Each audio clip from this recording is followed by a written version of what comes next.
Stop moving. Stop moving.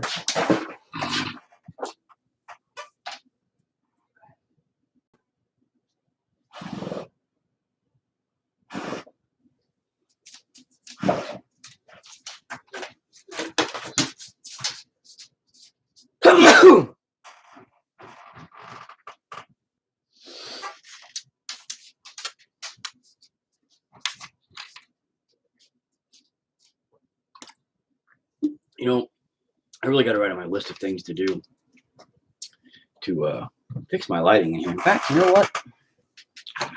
I need a pen, not a. Oh, that's a marker. Markers don't help. But on my list of things to do, what is today? Today's the 11th. Flip that over.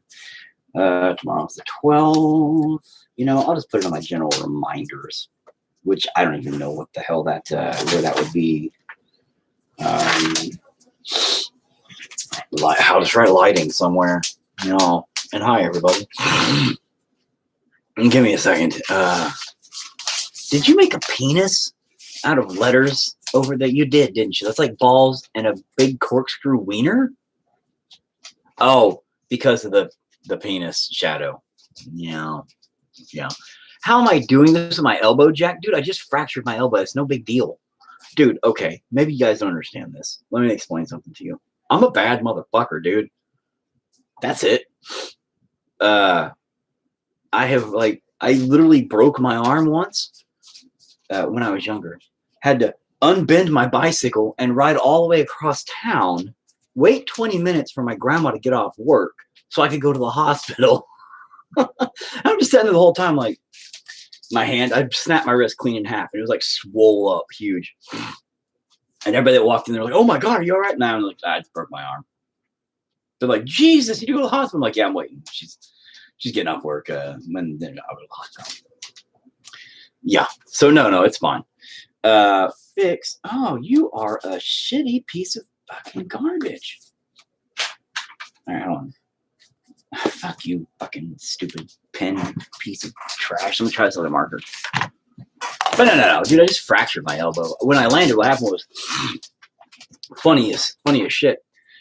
So I'm filming for the band Shadow Axe that I'm working on their video. Last little bit, I'm a little behind. Oh God, I hope they're not mad. But so we're at this church that we filmed it at, and the sequence was to have this plague doctor come in the door, like the door open up, and him be all like, "Oh," you know, and the white background, and him be very shadowy cast, and "Oh," you know. But it's ice as fuck outside right now, as everybody probably here in Oklahoma, Ice-lahoma knows. So I'm like, all right, cool. So my helper for the day, as they were walking out, because we need to get an outside shot of like kind of coming up, I said, "Hey, watch out. Don't slip on those icy steps," because the steps were literally just like concrete blocks. Boom, boom, boom, boom, boom, you know?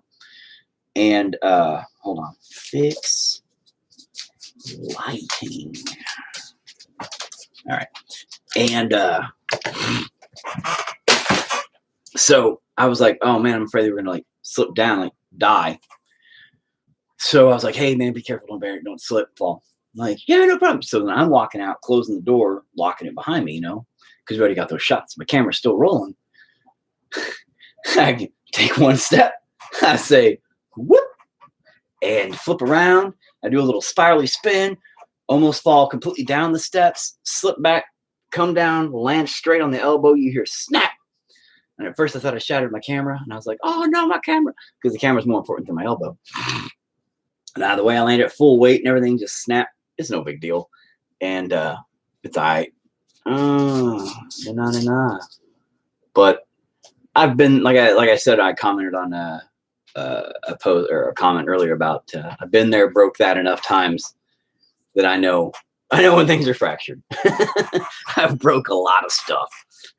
I put this knuckle into the middle of my hand once, like literally snapped it clean off, relocated it into the middle of my fucking hand. That was fun. Violent tendencies when I was young, getting mad at my mom and starting to fight, and oh, what the fuck, and punching a wall. The wall one. Sort of got a napkin. Well, that one's kind of there, sure. I can wipe up that nasty fucking bullshit. I didn't realize I had water in it still. But yeah, good times, dude. I didn't break my fucking arm. I didn't like snap my elbow backwards. And I would have said, hey, I broke my arm. But a fracture, dude, those aren't shit. It just hurts really bad up through it, you know. Like whenever I got in the head-on collision and I knew I broke my arm, I was like, nah, I broke my arm. I think I broke my knee. You know, but I immediately knew I thought I broke my arm. I ended up just fracturing it then too, pretty hardcore. But I thought I went ahead and completely broke it. Probably, I thought I snapped it like down, but no, it was just a big fracture. But I have a bad habit of fucking myself up, so, you know, fall off a building, snap, dang it. fall off ladders, land on my neck, fall off, you know, whatever. It's you know, I have a bad habit of getting hurt a lot. Good times, you know. We got quite a few people bouncing in here. I am too calm about it, dude. I put a fucking metal rod through my shin once. And after the metal rod went through my shin, and not through my bone, but through the meat, I put it through my shin though. My friends drove me to the hospital, and I walk into the hospital, blood's pouring down my leg. And I go to the lady behind the counter and I go, hypothetically speaking, I say, I need a tetanus, or I put a metal rod through my shin. Would I need a tetanus shot for that? And how much are those? And she's like, you're kidding, right? I hike my leg up there and there's like blood that followed me in, and there's blood like all over the place. She goes, oh my God. And I was like, no, don't freak out. Just how much are they? Because, you know, I'm just kind of gauging the pros and cons here. And she was like, let me get somebody. It's like, no. How much do they run? She goes, well, have you had one lately? I was like, I don't know. So they checked records, and I ended up having one a few years back when I broke. Actually, it was when I broke. I think this here is when they put that. They gave me one anyway. So yeah, I'm really calm. You can ask my wife. It's some of the funniest shit she's ever seen. Like when I have a scar right here. You can't really. I don't know if you can. You know, you can't. Oh, you can kind of see it right there. Well, damn it. Where the fuck? All right, I don't know if you can't. There you go. You can kind of see it now where it runs down there. It's pretty big, actually. It runs through pretty good. And I don't know if you can see it on there. Wait, let me see if I can. It's hard to see it. And then show it. Yeah, like right there where it runs the lengthwise right there. And it goes down. Oh, I do get busted up a lot, dude. And it's just all accidents. But that scar is from where I had a nail catch me and rip it all the way down to the bone. When my wife was chasing me through the house one day, we were just having a good time. And I was running through being an idiot because I forced her to eat a potato chip, and she got mad about it. And because she hates barbecue. She hates barbecue flavored potato chips. So I was like, no, you love barbecue chips, man. And she's like, I fucking hate them. You know that. So one of them fell on the floor because I was trying to get her to eat it. She slapped it on my hand, and I made her eat it. And then she chased me through the house to kick my ass. So I was like, ha ha ha. I jumped over the baby gate. Didn't know that there was a fucking finishing nail on the trim of the door sticking out, and it stuck out like so far. And my arm caught it and just snagged and ripped all the way down my arm. Like, I mean, it did. It just tore it to the bone. And I started laughing my ass off.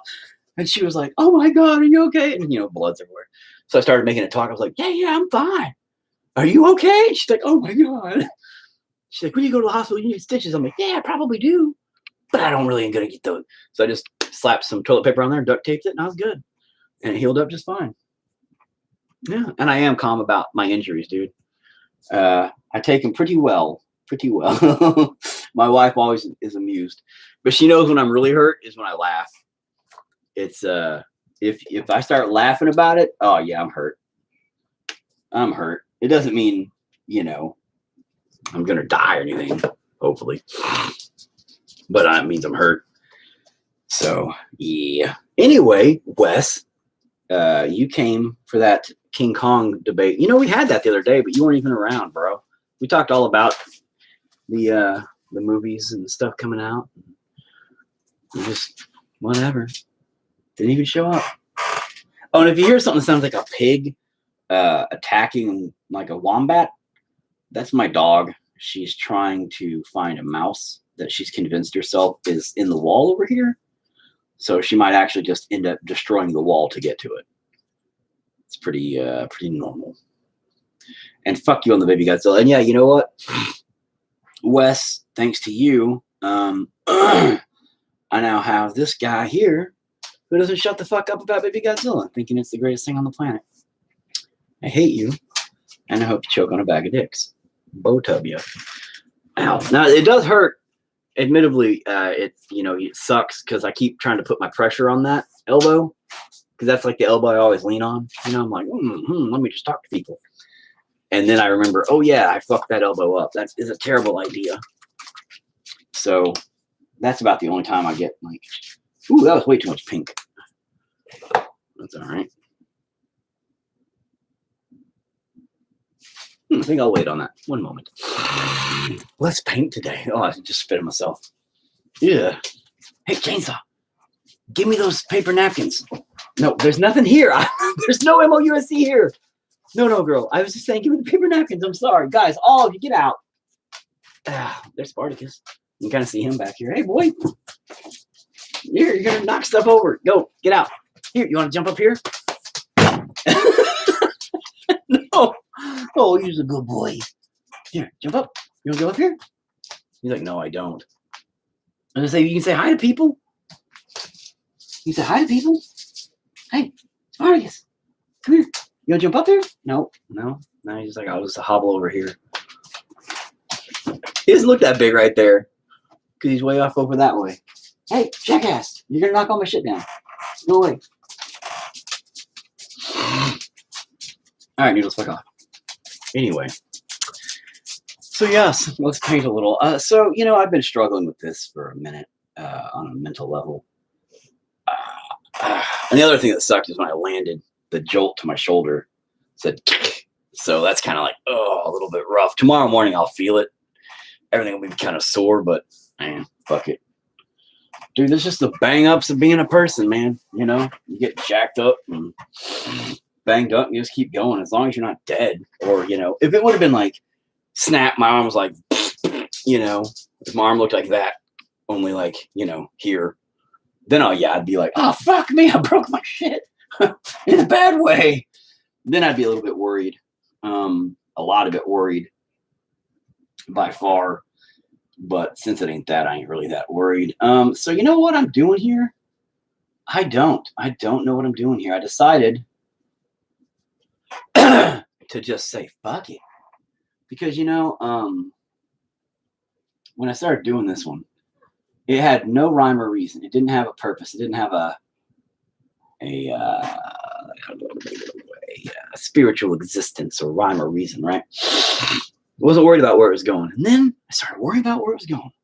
Worrying about where it's going. And now it's eating me up. And I can't let that happen. People freak out really easily. Yeah, they do. I've never been much of one to...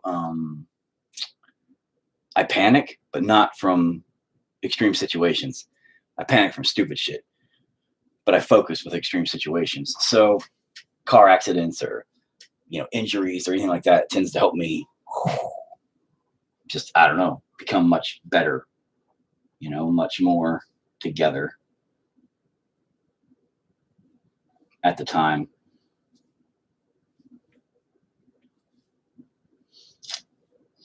And it's nice. It's nice. But yeah, people do panic. The fight or flight response kicks in, and people tend to, death occurs quite a lot due to the brain shutting down from fear. It's fun times. People tend to just, fucking give up and die. It's kind of a weird thing you think about it. It's like,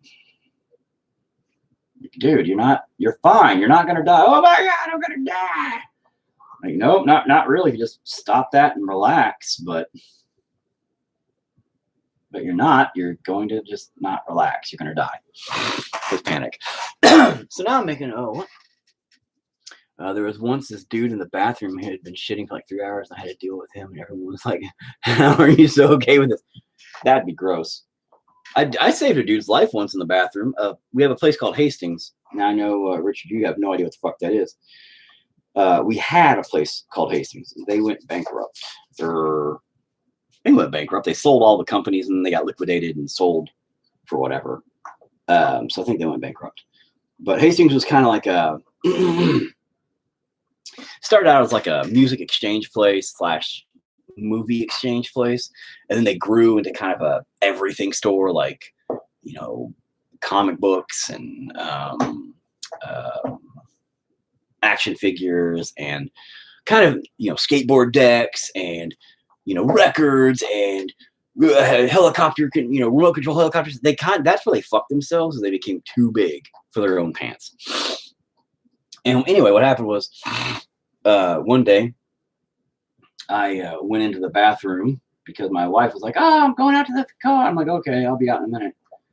And there was a guy in there that was like, "Oh, hey, can you help me?" Like, the fuck you need help for, bro? You're in there pooping. I do not need to help you, Sam. I do not need to help you on the pot. I do not need to help you a lot. So I was like, what? And he goes, I'm bleeding and I can't stop. And, you know, I'm disabled. I need help. And I was like, okay. Keep in mind, you miss Hastings, right? Everybody does, dude. But I'm germophobic. And this was during my germophobia being pretty bad. So, you know, this guy was basically crying, begging for me to help him. And I was like, okay, man, you know, I'll help you, dude. But I was freaked out because he's taking a shit in the handicap stall, taking a shit. So I'm like, I got to go in there and help him. So I opened the door, and there's this large gentleman who is bleeding everywhere. There's like blood everywhere, right out of his leg. And I'm like, dude, what the hell happened, you know? And he said that he had some kind of disease, which freaked me out even more. But he had some kind of disease that causes his blood to be like, he basically bleeds the fuck out, and he can die from, you know, anything. But his skin ripped somehow, and basically he was just fucking bleeding to death. And I was like, oh shit, bro. Okay, you know, let me try to help you. Anyway, long story short, which I know is rare for me, thanks to my quick-witted actions, I saved the dude's life. Go me. And Mecha Kong is going to be a thing. I'm pretty sure that's what's going on there. I think he is going to be in there. Or at least they're going to allude to him. But, so this dude was like super cool, and like, I don't know, it was kind of one of those moments where the police and all showed up, and my wife, like, they came in. My wife's sitting out in the fucking car the whole time, just thinking that she was smoking. But she said, that I went back in to get more movies and shit. I'm like, really? Thanks. I appreciate that. And I was like, no, I'm in there dealing with the police and the fucking ambulance people because they're questioning me, making sure I didn't fucking kill the guy. You know? And so it was pretty funny shit. But they what was I going to say? Now they question me. Yeah, and then I pretty much just left, and it was good times, but that was it. You know, but he wasn't, you know, in there for 3 hours. Well, I don't know. He might have been. But I was pretty calm in that situation. Just freaked out, not because of, oh, he's bleeding everywhere, just because I was like, oh, gross. It's in the bathroom. I hate public restrooms anyway. I rarely go into them if I don't have to absolutely go, but I knew I wouldn't be able to pee before I got home with the length of time we still had to go, you know? And so I was like, I'm not going to make this. This is something I got to do.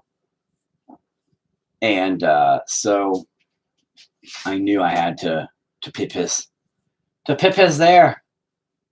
And so it was a choice. It was a chance I had to take. It ended up making me a hero, I guess. Now, sir, here's the debate. King Kong versus Godzilla. We'll get to this really quick because Wes has been waiting. And I don't really play PlayStation that often anymore, it doesn't seem. So, you know, I'll talk to him, I guess. Mecha Kong's going to be a thing. They released that trailer with the purpose of making it iffy. Yes, Mechagodzilla, and everybody's like, oh, it can't be Mechagodzilla because his hands aren't like that. Mechagodzilla's design looks fucking retarded. From what I've seen from the toy, looks fucking retarded. And if they go with that route, they're stupid, and I think they're just fucking it up, but they're going to do that, and we'll see what happens. Mecha Kong, of course, is another huge part of that whole franchise world. Duh. So he'll be there. But we'll just see how that works. I don't think that he'll be there until, like, I don't know. If they bring out Mechagodzilla, they'll have to, I assume they'll have Mecha Kong. But oddly enough, by the way, I have saved multiple people. Yeah, I killed like a poisonous spider on this old lady's head once. All kinds of things. For being the bad guy, I try to be a pretty good guy. Well, the dude threatened to kill himself, so I called 911, and they took him away. Because he was shitting for 3 hours. He just had some mental trauma, bro. That's what it was. He was like, bro, the shitting's never going to end. I'm just going to end it right now. And in his defense, dude, if you're just shitting nonstop for 3 hours, it might be time to check out. I mean, that's a lot of impacted poop. And at that point there, you really got to reconsider, like, every life choice you make up until that point, you know? Because even if the pooping stops, I mean, the memory is going to remain. And, yeah, it's going to be terrible. So, I don't know. I don't know how to take that. So, I have no idea what my goal is on this one still.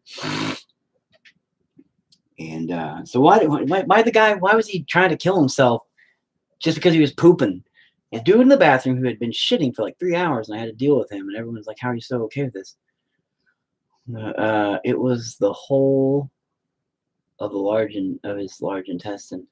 It was the whole of his large intestine.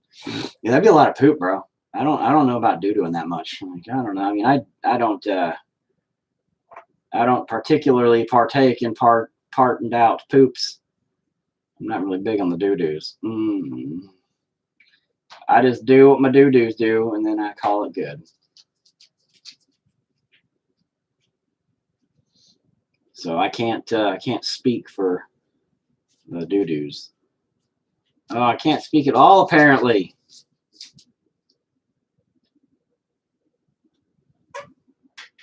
This shit's dumb. Anyway, so other than dudes killing themselves because of like large doo-doos, which would still be pretty bizarre. But again, I mean, dude, I pooped once. About a month after that, another dude tried to light himself on fire. All right, dude, look, it's time to move. All right, you gotta get away from that whole area, bro. People are shitting for 3 hours. They're just gonna commit suicide because their life's over at that point. I understand that one. Some dude's trying to set himself on fire, like a month later. He's like, man, you know what? I haven't pooped in a month. I'm out. You know? Evil Groot with a skeleton caterpillar. Caterpillar? Oh, like caterpillar. I got you. No. I was at work. Right. I figured, dude. I figured you were at work. Yeah, you should get a new job. And, I mean, people, I know, dude. It's that I know what you do and stuff. So I'm just kidding with you. I'm just fucking with you. But, people in the mental health field have it rough. They have to deal with people like me. People that try to set themselves on fire. People who try to kill themselves a lot. All kinds of shit. And homeless.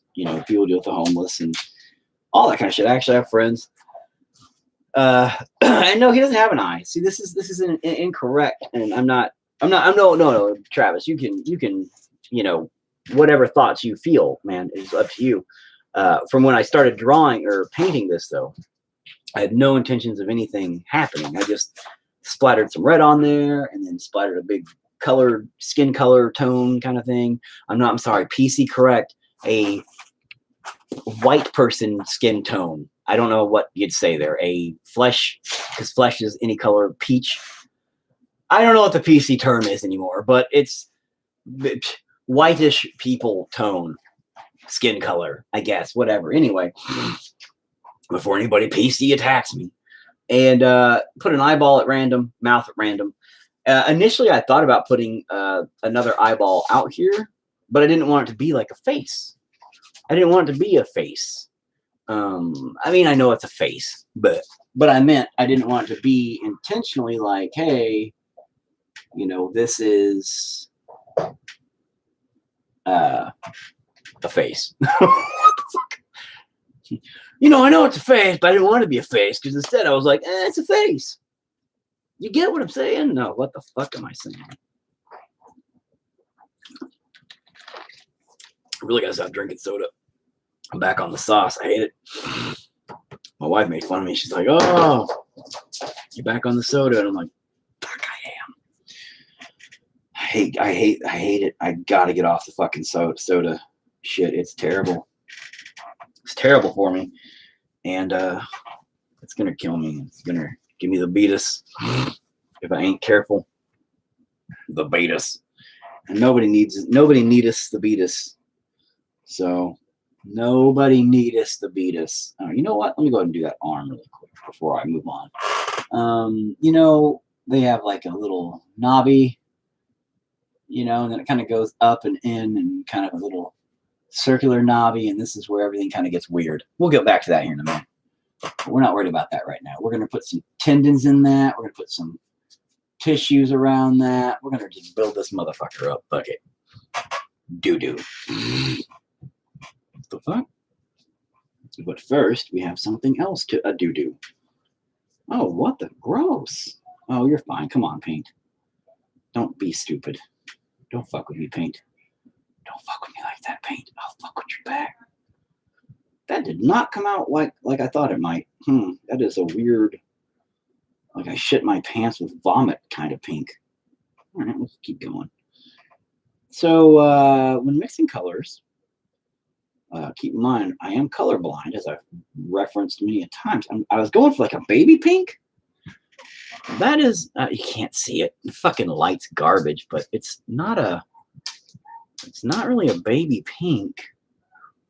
I don't know what the fuck. I guess it's all right. Sure, why not? What the? Oh, fuck, I'm spilling paint all over myself again. Quit being a fucking dildo. I was like, what the fuck is that white shit all over me? I mean, for once, it wasn't me. Just, oh, well, we won't talk about that.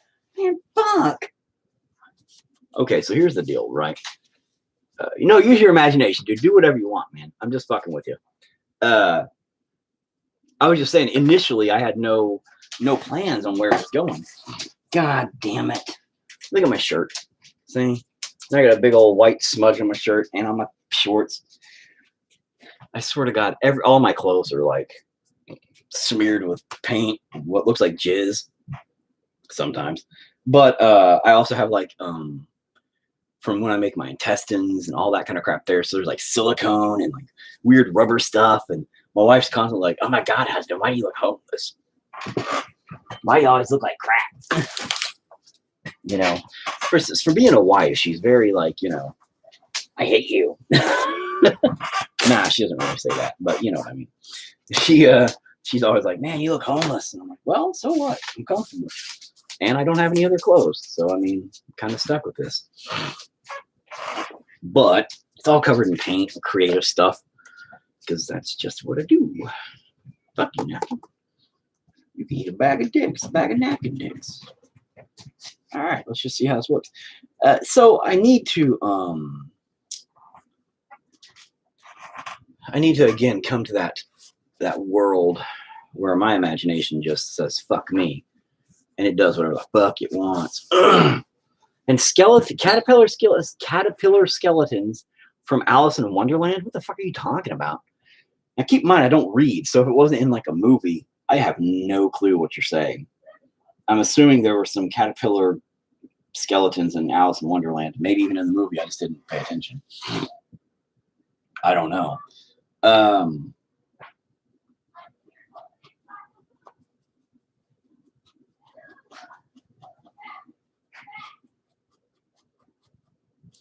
Yeah, I have no idea about that, dude. Like,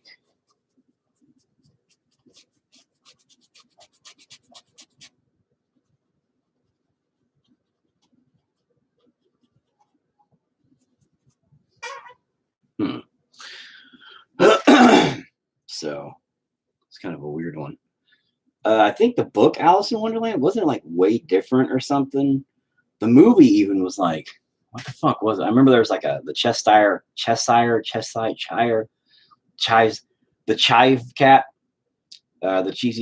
Chester Cheetah cat, smiled and disappeared. I think the whole movie, the whole purpose of it was supposed to just be some little girl on like acid or something. Groot's a plant. The face looks like a Groot, and what you're working on looks like a caterpillar. I know that. I'm saying, you said the head looks like an Alice in Wonderland caterpillar skeleton. Like, what? Alice in Wonderland caterpillar skeleton? That's what I was like, what? Because I didn't know there was caterpillar skeletons in Alice in Wonderland. That's what I was saying. Like, is that a thing? You know? I didn't realize that was a thing, is what I'm, getting at. Or is that a thing? I don't know.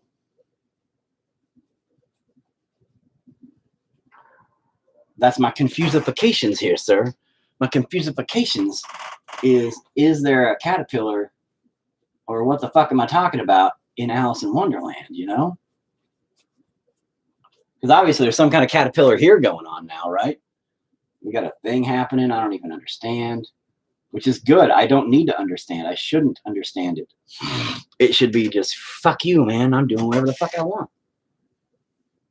And I know what Groot is. Groot's the little, I am Groot. And he runs around saying, I am Groot. That's it. Like a million times. And he became a baby. Do you remember Freddy Caterpillar? In Alice in Wonderland? Like the one that's smoking weed or something, and it's all like, hey, the one that seemed like he just needed to drive a fucking white van with blacked out windows and not be allowed to be within 100 yards of a fucking school. If that's the guy you're talking about, yeah, I kind of remember that guy. Oh no, but there are some crazy indie foreign film that had crazy taxidermy puppets. Oh, okay. You should link me those. Freddy versus Jason. Oh, yeah. I totally remember Freddy versus Jason. Dude, that was like phenomenal. That was the fucking movie we all wanted for that franchise. Those franchises to hit. They did that justice, and you can't argue that, sir. It was a Swedish film. They had taxi. Oh, are you talking about the Alice in Wonderland, the old black and white one? That had like the pigman puppet guy that had the tongue, and you see that you'll see that like GIF. It is GIF, by the way. That all over the place where he's like, like that weird one. Is that the one you're talking about?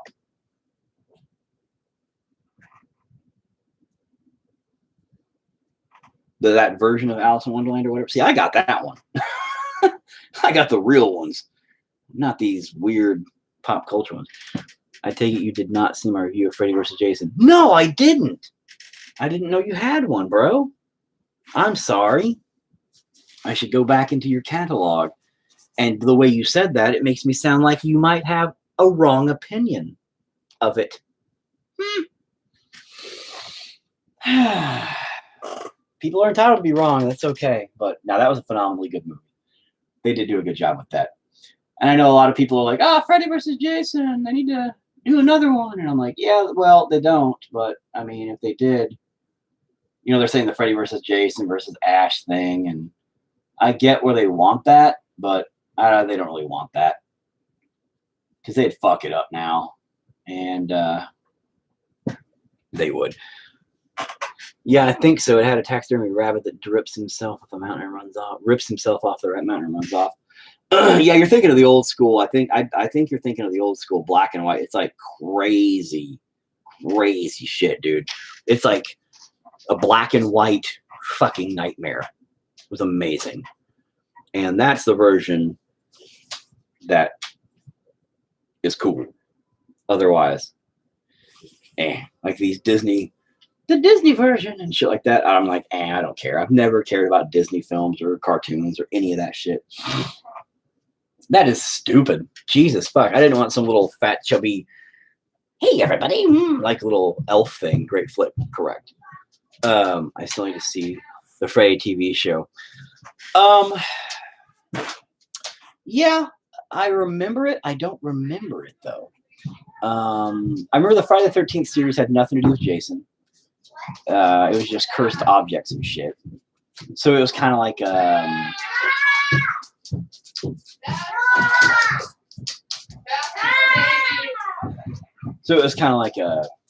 a baby. Oh my god, like Tales from the Crypt, or like Monsters or whatever, those little shows and stuff like that. So it was kind of cool, but it didn't catch. And then the Freddy's Nightmares, it did have Robert Englund a lot, but I can't remember anything about it. I don't think I really saw much of it when I was a kid. But I remember seeing it a little bit. But I don't think I remember seeing Freddy in it. I remember him being like the host and talking and all that cheesy shit. But I don't know. The new Freddy sucks. What is it? Earl Dale Hart Jr. fucking whatever guy's name. And God, dude, that was terrible. It was bad writing. I think over anything. They could have done a decent job with it, but man, no, they should have done something else. They should have done something else with that. It was a bad idea. Noodles. Hello, Noodles. Okay, they went back upstairs. Keep seeing like a weird flicker or something. Like every time I turn around, maybe it's just my fucking mind. But garbage completely changed the perspective of Freddy. Yes. Well, okay. In the original, Freddy Krueger being a child molester was always a thing, but they never really pegged it. They never really did it. They never really went that far. They just alluded. Okay, yeah, that was just trash full of shit and glass. Okay, good. Everybody's on the same level there, at least. Thank God. Yeah, it was terrible, and it was full of all kinds of issues, from bad acting to it wasn't bad acting. It wasn't his fault, completely. But without Robert Englund's charisma, without his pizzazz, without his flair, without his take, without his personality and his comedy, you couldn't spin it. I mean, they tried to throw some shit in there, like the one part where, she's screaming, he goes, "Why you screaming, bitch? I haven't even cut you yet." Okay, if Robert Englund would have delivered that line, it would have been perfect. Would have been perfect. He would have been like, "What? Why you screaming, bitch? I ain't even cut you yet." He would have like pizzazzed it up and made it like a, but the Earl, Jack and Jill went up the hill, Earl Hart guy, he was like so serious about it that it took the fun away from Freddy. And that was what made Freddy different from all the other slashers. The other slashers all had their own thing. Each one was stylized in their own way. And Freddy was one, the sarcastic dream demon guy. Yeah, granted, I know. You still had, by the end of it, the sarcastic leprechaun, and you had the sarcastic fucking evil doll. All right. But Freddy really made it, he really made it his own. And it was just, I don't know, without that, you can't call it Freddy Krueger. You could have called it something else and it would have been fine.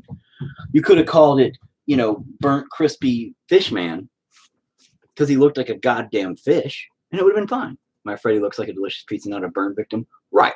And I do respect him for trying to go with the more legitimacy of a burn victim. I have a buddy of mine who is a burn victim, like bad. He has melted his whole fucking face off and shit. And actually the first time I ever met him was at one of our shows, and he used to wear a mask constantly. And I knew something was wrong with him, you know, different about him. I just didn't know what, you know, I couldn't pick it out, but I knew around his eye holes, something was wrong. Something was off. And I finally picked it out and I said, oh, I think he's been burned or something. Cause you can tell just something was a little bit off about his eyes. And sure enough, yeah, his whole face is like gone and he's, you know, burnt, but he's a happy dude. He's like, doesn't let a game down. He actually plays off being the real Deadpool and stuff like that. So he has a sense of humor about it, which is good. But yes, sweetie. Get away from my soda. Yeah, soda. You can have a little drink. Also, Dad, my charger only charged my phone is 15. It's been plugged in. Oh, what is that? Do you see it? What? Do you see it right here? What? The cat? Do you see anything right there? Anything? Nothing? No tears? Okay, good. No. All right. Why? Because boo-hoo! Your charger! Oh, no! Noodles lick my... Noodles came in and stuck her nose in your butt? Yes.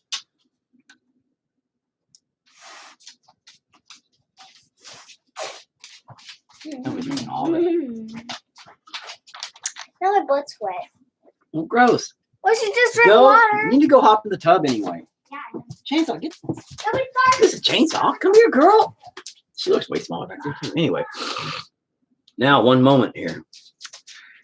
Travis, you said it was the equivalent of the Evil Dead reboot. Okay, I thought you were thinking, because when you said Dread, I think for Minther, for some reason, I just caught on to the Dread reboot.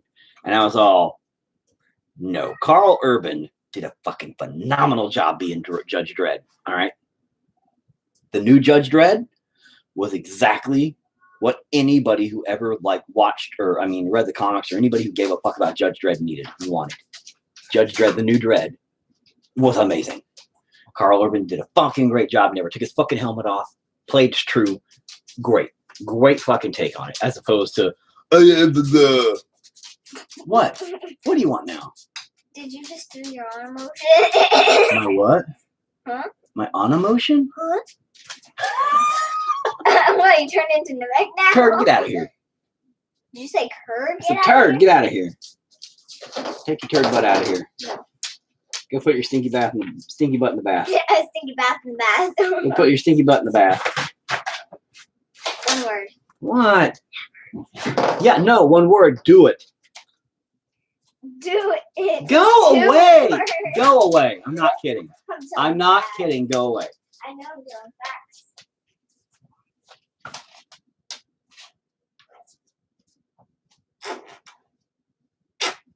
No. Something funny. Oh, if you hang on a second, and if she stays here, my dog's tail is bigger than my goddamn wrist. Look, come here, girl. No, I have little feminine girly wrists though, but goddamn, her tail huge.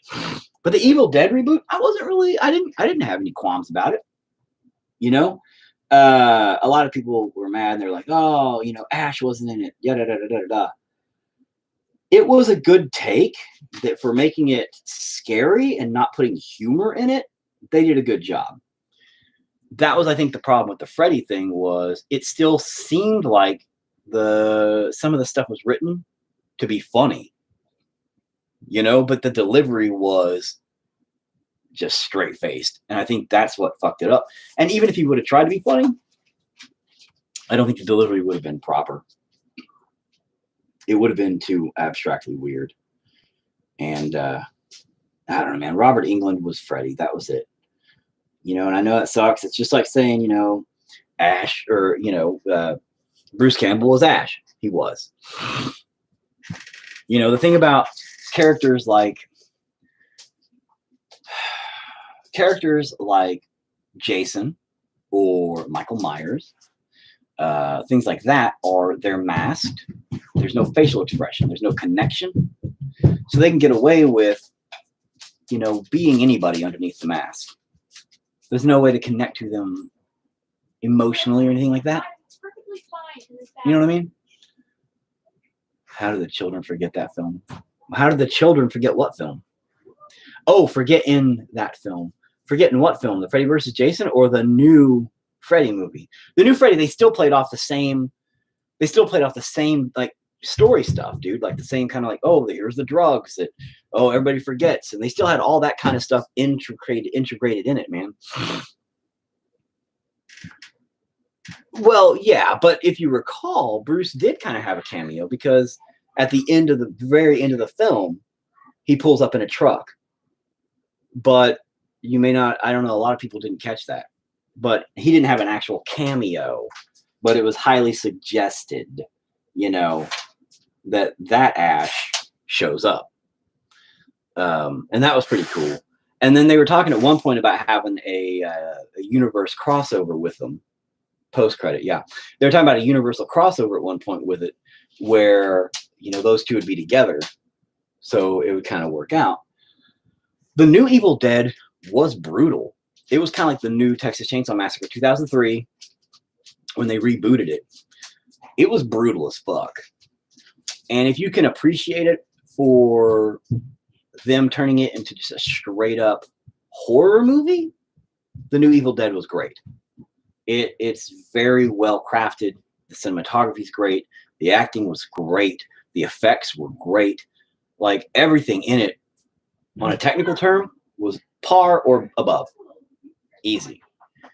You know, there's a lot of nostalgia though. Oh yeah. There's a lot of nostalgia though that goes into that Evil Dead movie that a lot of people can't get past because they're like, oh well, you know, Bruce Campbell's not in it. This isn't a fucking movie like that. If you think about it, the fourth Evil Dead movie, right? The fourth movie in the franchise would have been, and I swear to everybody, Raimi did it. It was the I can't fucking remember the name now. Drag Me to Hell was the fourth movie in the franchise. If you watch that movie, watch it. You can see everything that's in an Evil Dead movie in that fucking movie. It's got the crazy characters, the humor, even has the fucking possessed animal thing with the fucking eyes and all that kind of shit. It's got everything in there that should be in an Evil Dead film. And I think, personally, he was totally like, you know, I can't make an Evil Dead movie right now. Fuck it, I'll make it. That's my opinion. But yeah, the Ash versus Evil Dead, yeah, I've got all the seasons of that. And too bad they got fucked on that one. That was a load of crap because in the first film, Freddy was just pissed at the parents, so he killed their kids. And no, dude, yeah, they kind of rewrote it and they kind of smashed the first like couple of 3 movies together and then like changed this, changed that. And that's the thing is, like he was saying, it changed the whole Freddy lore, the way they did it. And, you know, they did focus on him being a child molester instead of just a child killer. And in the very first movies, you know, I'm not even painting, they were questioning him being just a child killer, you know, or that they suggested the child molestation thing, but they didn't ever focus on it. They didn't make it like a big to-do, you know. And then when you got into the new Freddy, yeah, they just went balls to the wall with that, and I think it was a bad move. They should have just kept him probably like child killer instead of being like, oh no, he rapes kids. Everybody's kids. Your kid, my kid, their kids. Kids. And then, you know, I did appreciate what they did with the like he was supposed to be innocent thing and like, you know, like that whole thing, because that's kind of like how they were supposed to do it. And then, oh no, he really is, you know, and like, oh, come on. Freddy versus the Ghostbusters.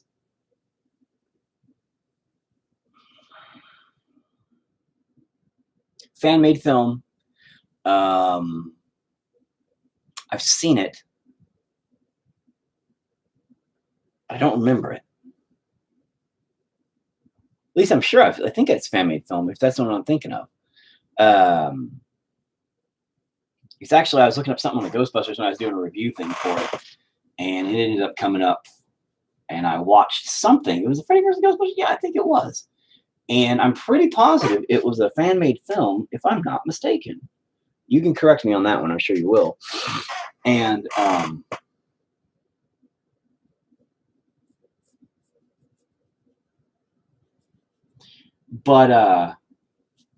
there's been a few fan-made films that have popped up.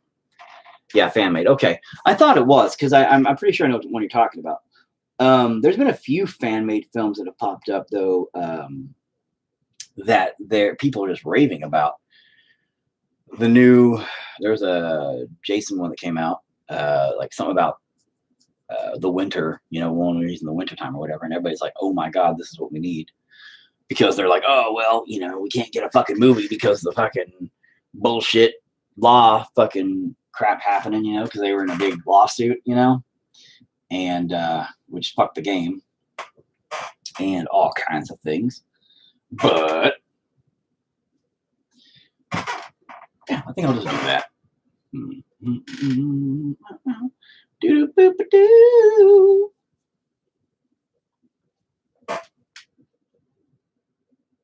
Who eats poop?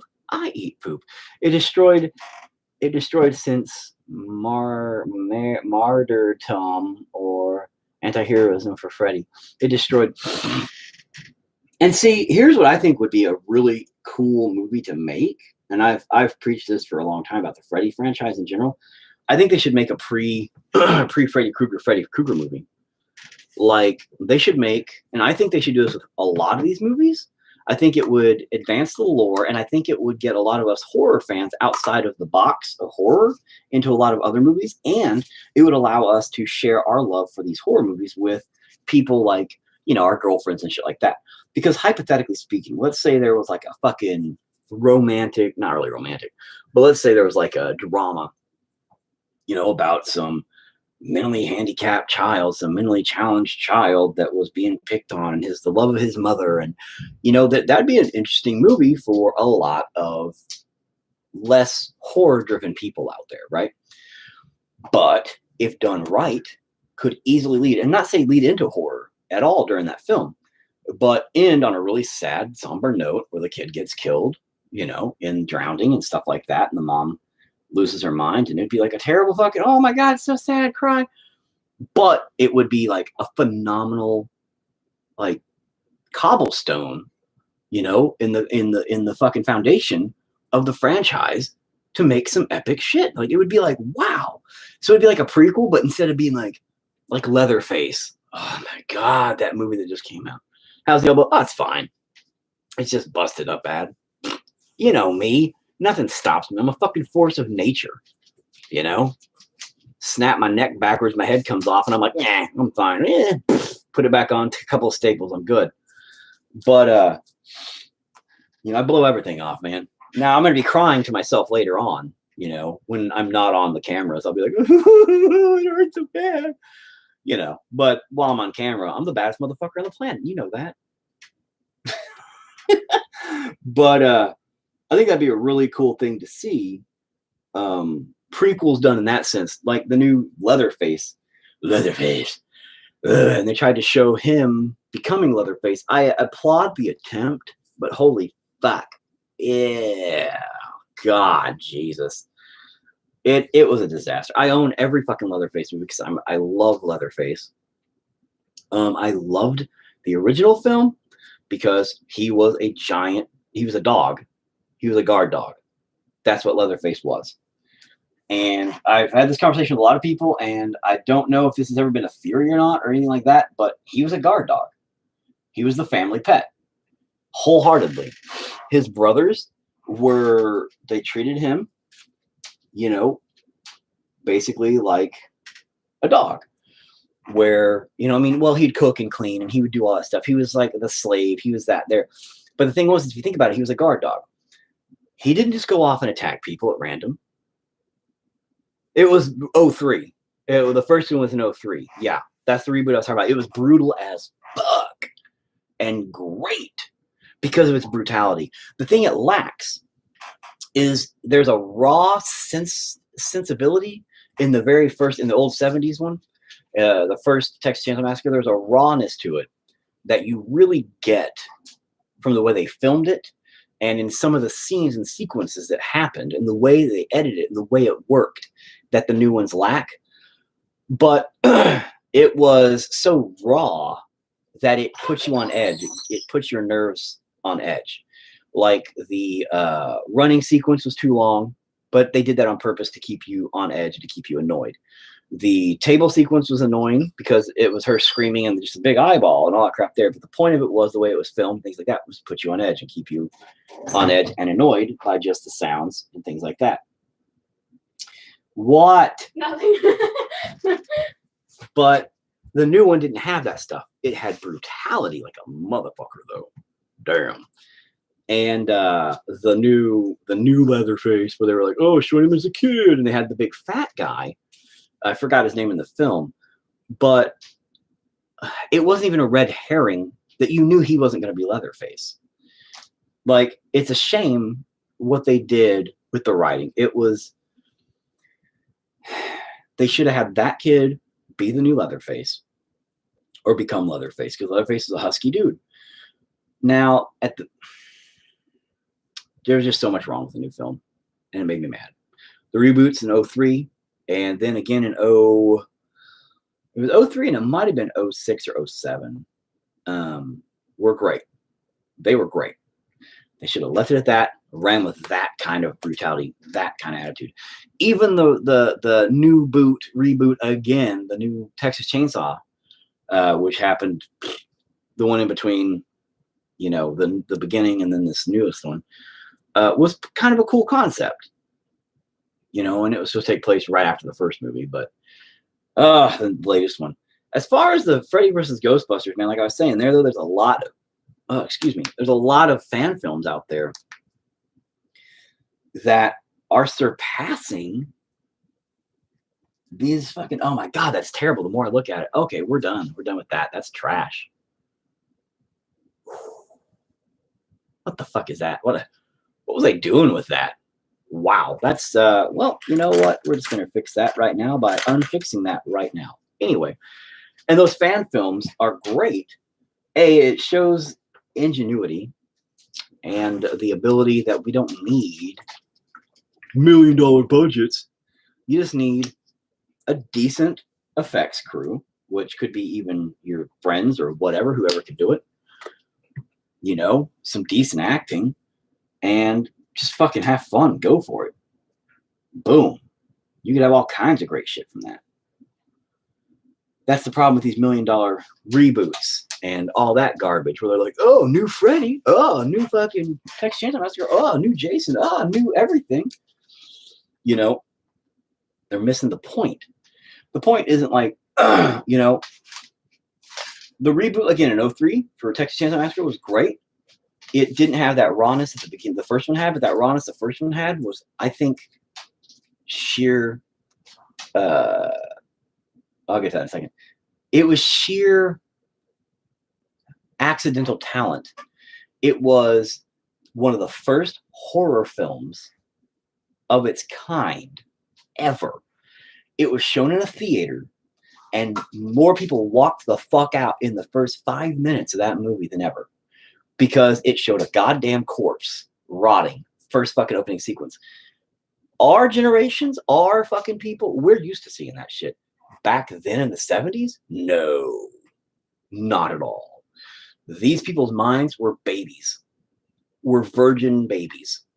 And here it is, Texas Chainsaw Massacre, the most horrifying film ever. They're like, oh, let's go see this cool horror movie. Fuck this movie. And they left.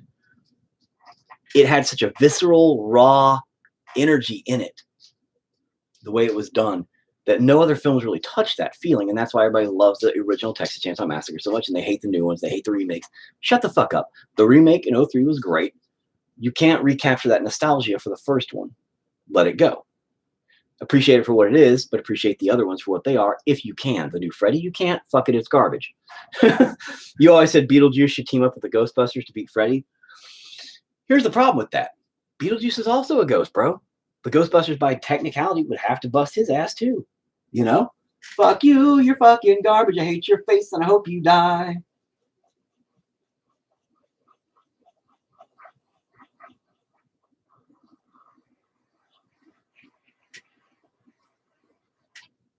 Better. Much better. Anyway. But yeah, that's the thing. They'd have to eventually bust up, Beetlejuice too, bro. That's what makes it. Well, yeah, it's kind of like that whole, team up with an enemy. You negative bastard looks great. Fuck you. You wouldn't know art if it fucked you in your butthole. And that's what I think about your opinion of this thing right now. And God damn it. No, I fucked that up. It looks like a fucking, if a potato butt fucked a baby and they had a baby that then butt fucked its own mouth and then, put its face on that. It was terrible, dude. Slimer's a ghost too. You're right. But Slimer's a fucking piece of garbage. You are correct. Slimer is a ghost, and the Ghostbusters do play with him and enjoy him. Well, in the cartoon, not in the actual movie. But yeah. And Slimer was fine in the cartoon until the later years when they switched companies, and then they fucked that up. At least it isn't a shadow penis. Well, yeah, not now. I'm working on that. I'm working past that shadow penis envy. Shadow penis envy. But still, it's whatever the fuck it is, and whatever the fuck it's trying to do. And I'm trying not to think about it, but I keep thinking about it. Oh, it's terrible. It's terrible. But yeah. Chainsaw. What you doing, girl? What you doing? Look, show them your face. Come here. Come here. Come get on me. Say hi to everybody. No, not. You don't want to? You don't care? I know you're looking for the MOUSC. I'm not going to say it because you'll go crazy when I say it. You think you hear it? She's all getting frothy and shit. She's like, I'm going to fucking eat something. It has transformed from your subconscious shadow penis to something cooler, at least. It was a shadow penis with a baby head. I don't know, bro. I'm pretty sure I'm going to jail for that one. Fuck. Jesus. No. It's, I don't know what the fuck is happening here. I don't even give a shit anymore. I'm just like, fuck you, you fucking piece of garbage. Eat my dick. That shadow dick can eat my dick. That's what I say. I got to get up here a little closer so I can see what the fuck I'm doing. Yeah,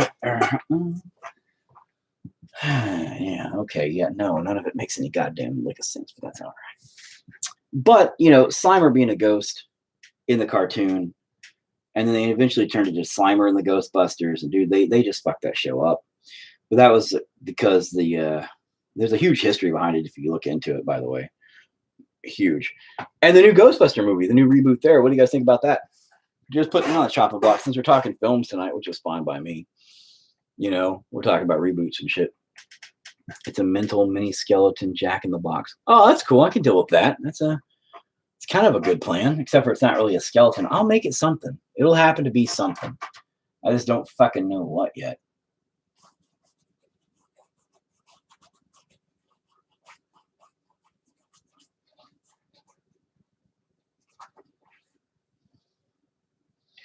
We'll just go with it as we go with it and see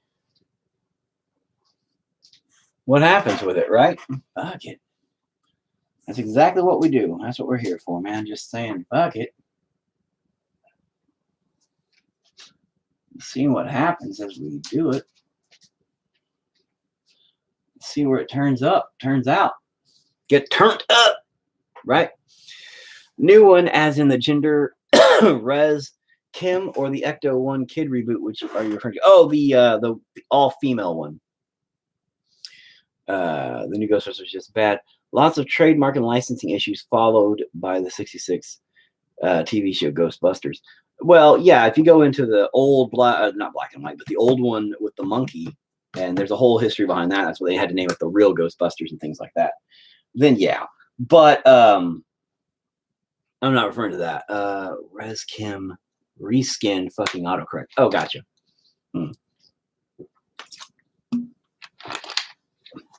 I was talking about the new female version, the all-female cast Ghostbusters, which actually I did a review of that at one point.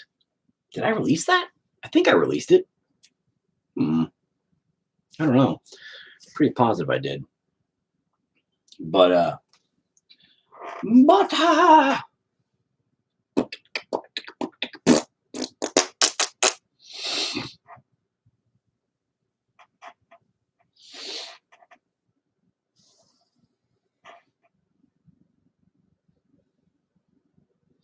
yeah, what's your views on that, man? I know he just said it was a piece of garbage.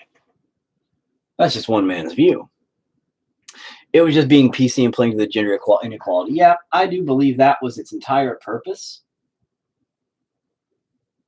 Wholeheartedly. But I also think that if you haven't noticed, the catch one ghost and then it gets out. They catch one ghost and then it gets out. What the fuck?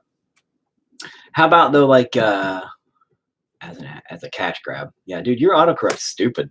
You're like, as an ass grab. I mean, cash grab. Oh, what are you looking up?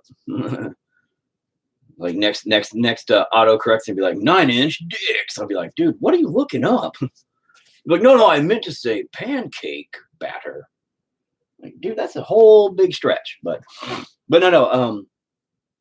Yeah. If you haven't noticed, the new thing is to, and I get it, okay? First of all, let me not make this sound like I'm a racist or sexist piece of shit.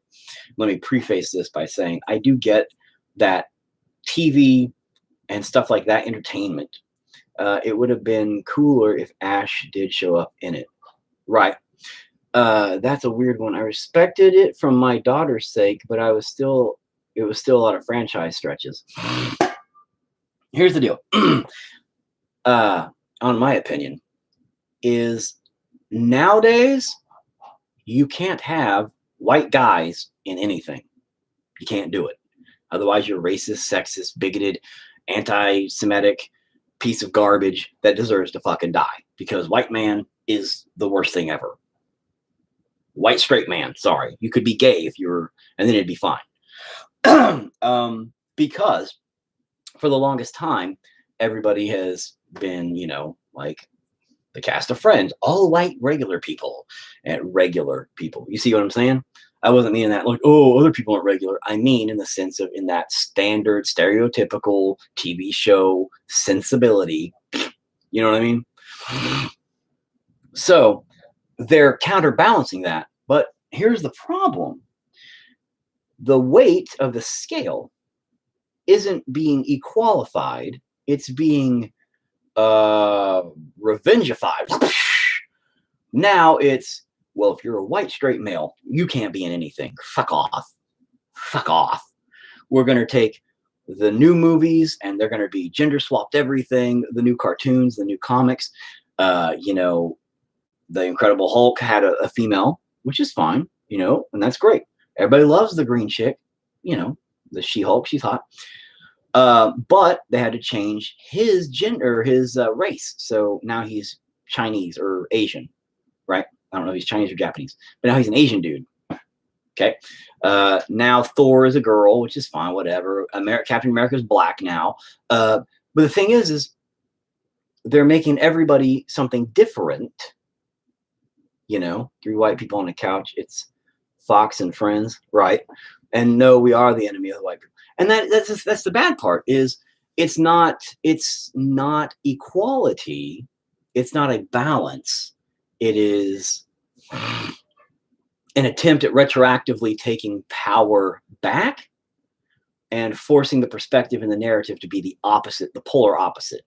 And that is just as bad, but from the other perspective. But yet they're like, no, it's not. It's not bad at all. We deserve it. It's okay. No, because if you're preaching equality, you should be practicing equality, not saying, well, we deserve to be whatever and fuck you guys now, because that's not equality. That is revenge.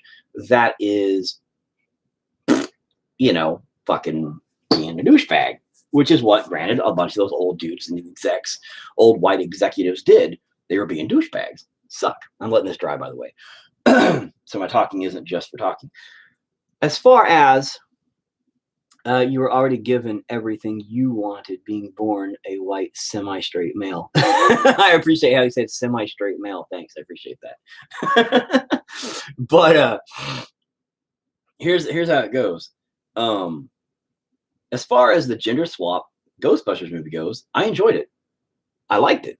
I didn't like it because it was a gender swap. I didn't give a shit about that. I wasn't playing into the PC culture bullshit where it's like, well, sympathizing isn't originality. Correct. But I did like it for what it was, because I can generally take myself out of the nostalgia. I can generally take myself out of those places of, well, this is how it has to be. It has to be Dan Aykroyd, it has to be Bill Murray, and it has to be, no, Ernie Hudson and all them. No. Boop. Yes, people should come up with their own characters and stories rather than screwing up the ones we have. That I believe too. That's the thing is with Captain America now being black. Now, granted, his was a mantle he could hand over to somebody else, I guess. Even though the whole point of him being Captain America was he got these powers and super soldier, that made him who he was. Then he said, I'm Captain America. That's my name. Haha. But now they're like, oh, it's a mantle. He can just hand it off and do that kind of stuff. So in the PC crowd, everybody's, oh, yay. And now the Incredible Hulk is Asian.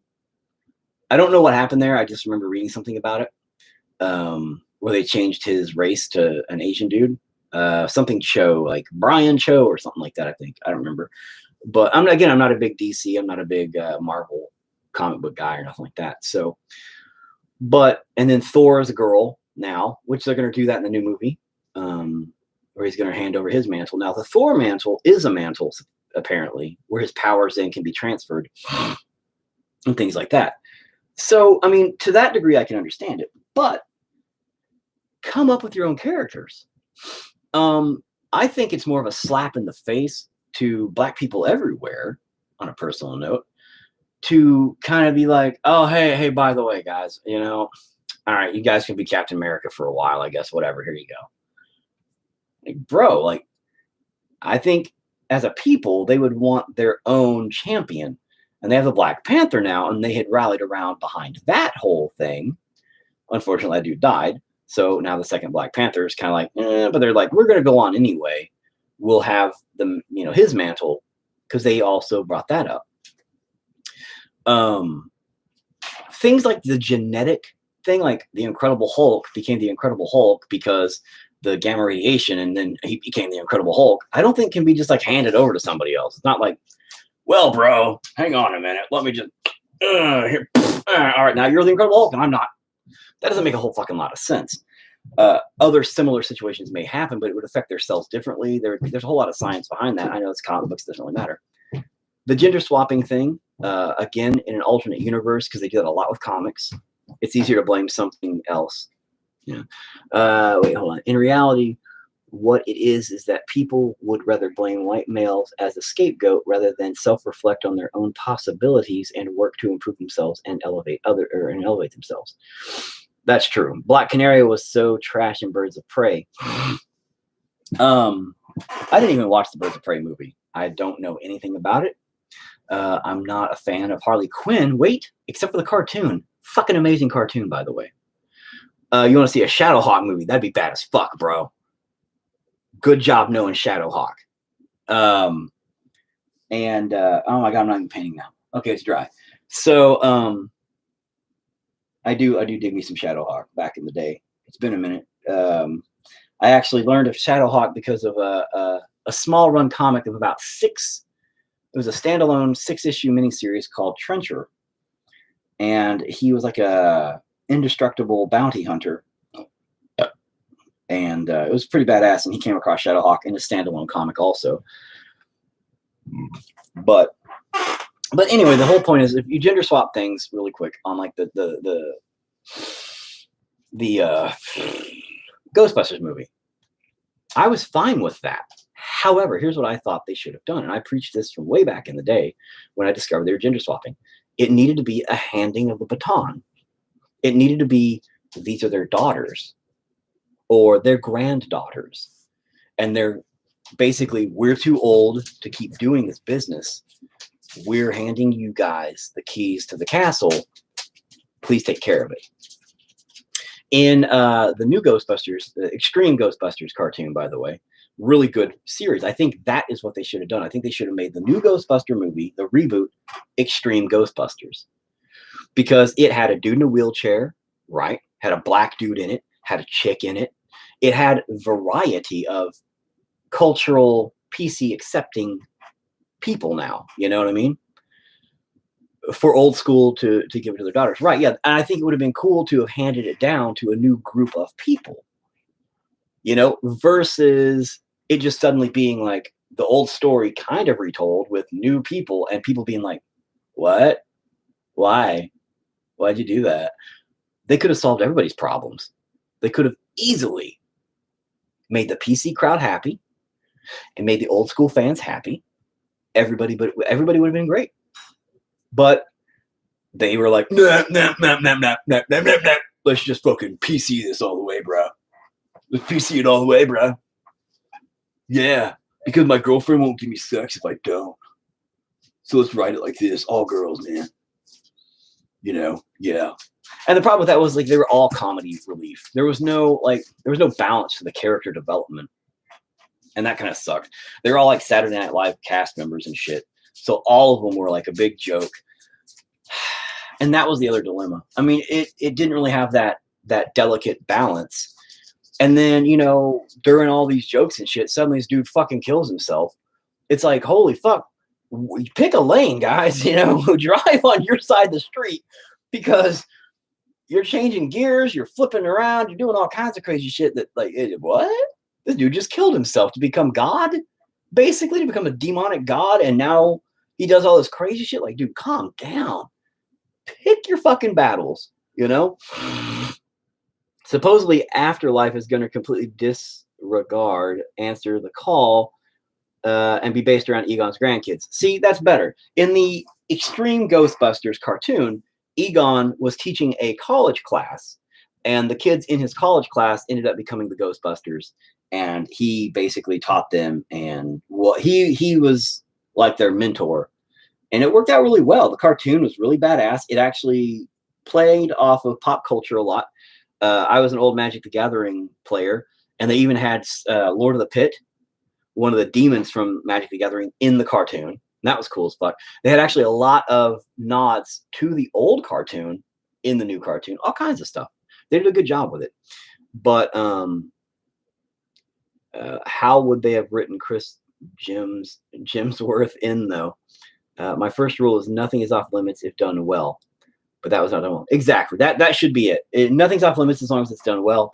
But they went in with their dicks half cocked.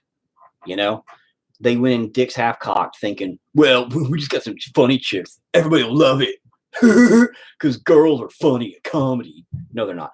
And sexist. Now I'm going to get cancel cultured. Please, I just want cancel culture to come after me. I really try hard. But how would they have written in Chris Hemsworth, dude? How do you know Craniac? What? What am I missing there? That's a quote. So I don't know what I'm missing. But how would they have written in Chris Hemsworth, right? Dude, they just put him in there for the star power. They put him in there as the eye candy for ladies and for the star power because they knew that putting in the funny chicks from Saturday Night Live wouldn't be enough. They knew that wouldn't be enough. Yeah, the only connection is the Saturday Night Live. Yeah. You aren't Gina Carrera. You aren't worthy of being canceled. I don't even know what happened. I don't even understand. Like, I don't watch The Mandalorian, but I know like she was on it, and then now she's being canceled because she said something on Twitter. And I'm all, maybe I should say something stupid on Twitter. And out of all my 43 followers, maybe I'll get canceled. Damn it. My whole goal now in life is just to be famous enough to be canceled. One day I'll be canceled. You'll see. One day I'll do it. It'll be amazing. Are they going to bed? Oh, yeah, it's 10. Yes, it is 10. Yeah, you need to go to bed. Did you take a bath? Good job, turd dribbler. Nobody's in there. Why don't you just go to the bathroom upstairs? It's literally the... Never mind. I have to brush my teeth. Oh, okay. Brush your teeth then, yeah. Dad? Dad, you're a dad. Daughter? You're a daughter. Or am I adopted? Well, we don't really talk about that. Dad? What? Is there thing you need to tell me? No. There's nothing I need to tell you. Sure, tell me. You're adopted. No, you're not adopted. Or am I? Line from Extreme Ghostbusters. Oh, okay. She made a post about promoting love and not being a Nazi and got canceled. Huh? I mean, okay. Seems a little bit weird of a way to get canceled, but... And here's the thing about cancel culture. It only affects you if you really let it. I know that sounds stupid because like Shia LaBeouf kind of got canceled, and Johnny Depp, nobody's hiring them. Bullshit. Nobody's going to hire them for the price tag they want to sell themselves for currently. That's it. That's literally the root reason for it. Gotcha. But no, because they're like multi-billion price tag on their fucking head. That's it. Any number, any fucking one of the small time indie films would jump off a bridge for a chance for Johnny Depp to be in their film or Shia LaBeouf to be in their film, period. The price tag they want, that's why people aren't going to hire them right now during amidst all this craziness. They're going to be like, no, avoid them like the plague. Oh God, we don't want that kind of, negativity coming around our biz. So fuck it. We don't want them right now. Bullshit. Everybody still loves Johnny Depp. Shia LaBeouf, like everybody hates him but loves him because he's really good. It's just people hate him for some weird reason. He's easily hateable. But whatever. But that's where it's all at. It's just this cancel culture getting nuts. And everybody crazy. Everybody crazy, bro. Shia LaBeouf sucks. You suck. And dude, he's pretty good at a lot of stuff, man. Keep in mind, actors and stuff are only as good as their writers. Because you can have a terrible script and you can be the greatest actor on the planet. But if the script sucks, you can't save that. Cancel culture affects the network you surround yourself with, and if they think you might be a bad PR, I'll drop your resources in a second. If they are a crappy paper sack employer, no shit. But here's the beauty of it: that only affects you if you really let it. There are so many avenues now of getting out that those places aren't the only thing. Lawless was good, yes, it was. That's the thing, though. Is like now people are fucking millionaires on YouTube. When he picks shit projects. Well, I mean, okay, Shia LaBeouf. I don't know how you say his name. I think it's Shia LaBeouf. Let's see here. Lawless was good. Him and Bane was pretty awesome in that. But nobody remembers Holes. Well, I do remember Holes, but not the movie Shia LaBeouf was in. It only affects you if you chain yourself to a shitty association. Correct. That's what I was kind of getting at. It does affect you, yes. And cancel culture can fuck you, yes. But cancel culture can't touch you if you're your own boss. That's what I should say. So if these guys took more a different approach at it, because a lot of them are still stuck in the old ways. I'm still stuck in the old ways, and it's killing me. But a lot of people are still stuck in the old ways of the world of how movies are made, how music is made, how TV is made, all that kind of shit, from advertising to actual films. And that the world's changing, man, really fast. And if you don't get with it, you're going to get left behind kind of shit. These people, their PR, their all that shit there, it isn't going to fucking matter once that shit's gone. Like movie theaters are gone now. They're gone, So like box office numbers no longer apply. Soon it'll all be online numbers, you know? It'll be, you know, YouTube hits. It'll be these new platforms are going to start showing up. Streaming services are going to start showing up, and then Disney will just buy them out, of course, and fuck them over because it's fucking Disney and all that kind of garbage there. But there are some people who are super offensive and cancel culture can't touch because they don't care. And they also kind of own their own shit.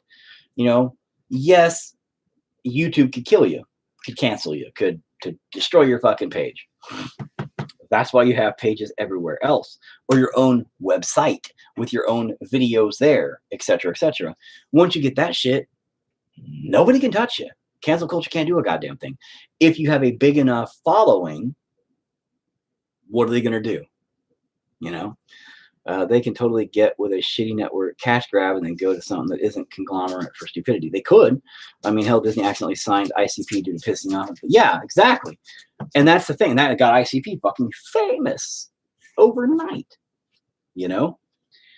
And nobody realizes that ICP got famous because Disney fucked up. And that's funny. The great Malenko, ah ha ha ha ha. And, you know, shit like that.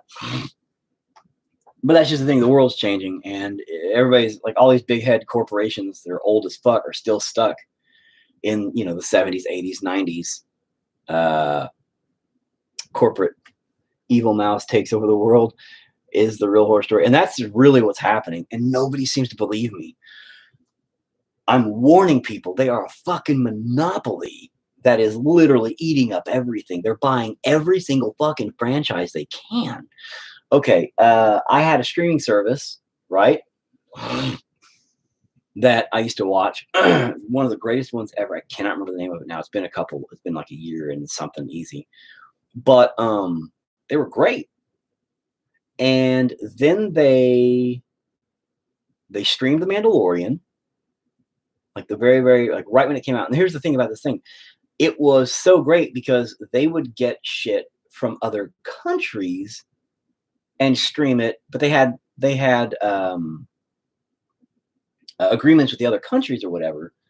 Then they'd stream it, bouncing it through here before anybody else got shit. So we were able to watch shit, but they were legally fine until Disney, and Disney destroyed them, buried them 6 feet fucking under.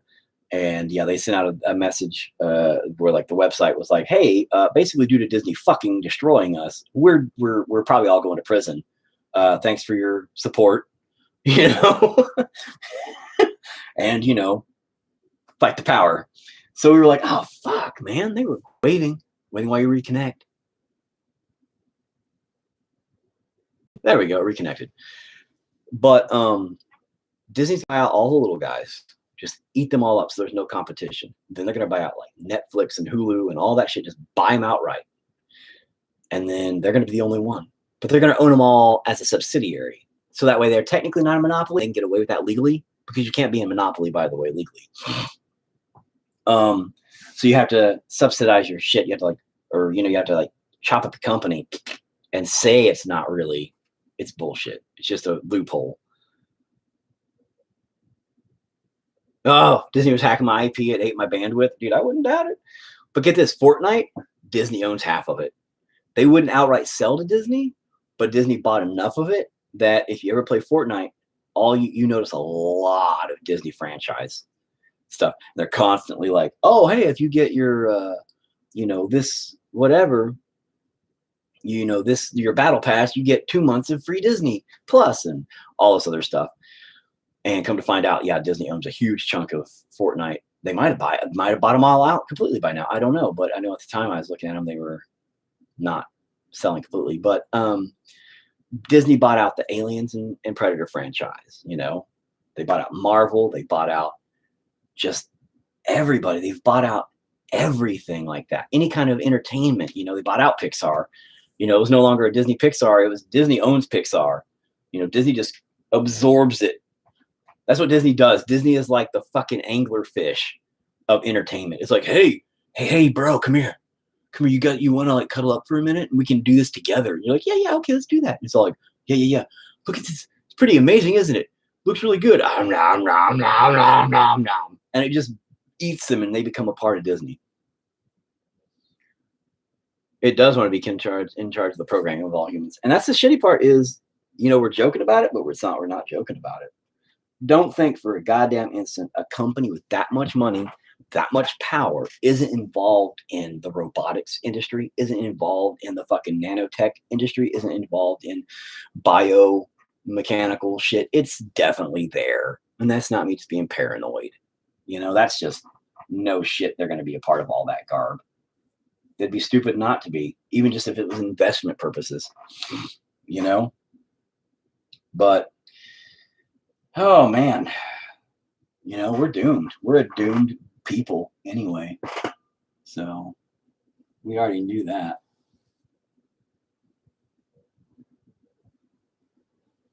But yet we just march along and it's all right.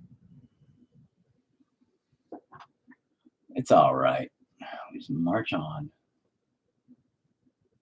Because that's all we can do. Can't fight the power because the power is so fucking big. It literally owns everything. What are you going to fight the power with? I know we went from movies to corporate espionage shit and like talking about the world being taken over by a fucking mouse. People will buy it no matter what. Yeah, they will. Terminator should have had mouse ears. No fuck. If they would have done that, bro, even if it would have just been some kind of little metal ears of some stupid sort, they should totally have done. But you know what? I bet Disney already owned it at that point. And they were like, we can't let them know our secret. Dun, dun, dun, dun, dun. So they didn't add that. I bet that's part of the original fucking design. They're like, we got to let them know we're taking over. Nope. Let it be a surprise. Let it be a surprise, gentlemen. Like, oh, yeah, you're right. Like, surprise. Disney owns fucking everything. You ever seen that movie, Repo the Genetic Opera? Which ripped off Repo the Genetic Opera. First of all, Repo is a phenomenal film. I hate musicals with a passion. But goddamn, that movie was great. That's going to be Disney. They're going to be like, hey, you can rent your organs from us. They're going to do all that kind of shit. I guarantee it. It'll be fucking crazy. The marketing is insane. I mean, fuck, I tried to stop for at least a year, and I kept the existence of Frozen 2 in my kids, but they found it from me, or they found it from the toys and advertisements. Yeah. Like, dude, I mean, you can't go to Walmart without seeing Disney everything, dude, from on clothes to toys to shoes to cereals to, I mean, there's the faces on all kinds of shit, dude. You can't keep Disney out of your life. That's how you know it's a problem. Like, that's it. Now I'm going to be assassinated tomorrow, of course, and these videos will all be deleted completely, and my existence will not even come up on, like, if you ever do a search engine result. I'm gone. So, I appreciate everybody always tuning in and stuff, but as of tomorrow, I'm probably going to not be around anymore. I'm going to disappear from existence. So, good times. But you just remember this, and don't worry, as long as you don't say anything and repeat it, you'll probably still be alive. But, the great mouse's ears hear everything. It's true. Being a heterosexual male, I have not seen Frozen. Well, I don't think you have kids. In Mickey's voice, haha, you're fucking dead, haha, right? Yeah, Richard, I don't think you have kids. I don't think I've asked you that or not. But if you had little girls, you would see Frozen. I have not seen Frozen either. Yes, I have. I haven't seen Frozen 2. I have seen parts of Frozen. I have seen, yeah, he don't have kids, because if he did, he'd seen Frozen.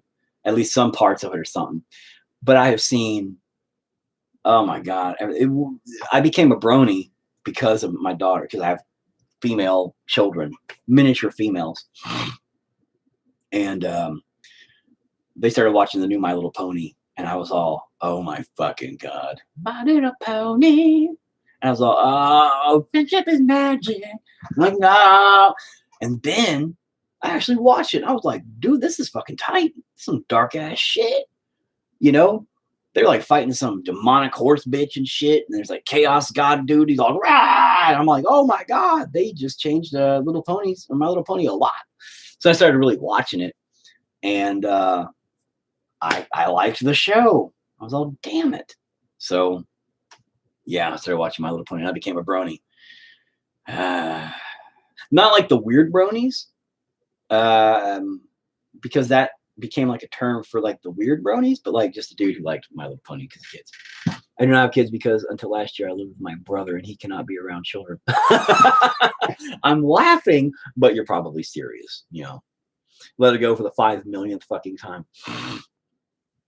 They were fighting my sister. Yes, exactly.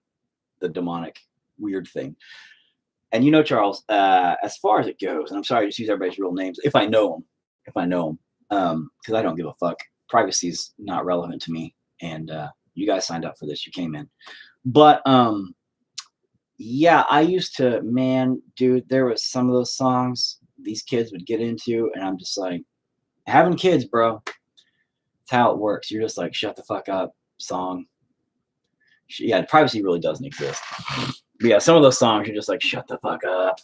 How many times do I have to hear this song? And the kids are like, yeah, it's on repeat for 17 hours. And you're all, cool. Thank you. I'm gonna go in the bathroom and shit for 3 hours and try to kill myself. Yeah. Dude, yeah, I know. I try to point that out to people too, because people are always like, oh, well, I don't want, them to ever be able to see inside my house. And I'm like, your TV, when'd you buy it? Like, oh, I just bought it last year. I'm like, it has a camera built in, right? They're like, yeah, it has a camera. I'm like, and it's a smart TV, right? That's hooked up to the internet, right? Well, yeah. So I can get on Netflix, I can get on Hulu, I'm all, and put 2 plus 8 together equal potato? Anything here, bro? Nothing clicking, huh? All right. Plus cell phones, all that shit out. We already know this shit listens to us because, again, we've already had that whole conversation where we're talking about like, man, what sounds good tonight? Oh, chicken nuggets. And all of a sudden advertisement for chicken nuggets pops up on your feed. I mean, come the fuck on. But yet we still are like, oh, I need my cell phone. I need this social media. I've got to have all this stuff. Oh, I really do. I have to have it. Oh, I do. And you're like, no, you really don't. You don't have to have it, but you want it. That's the difference. You want it.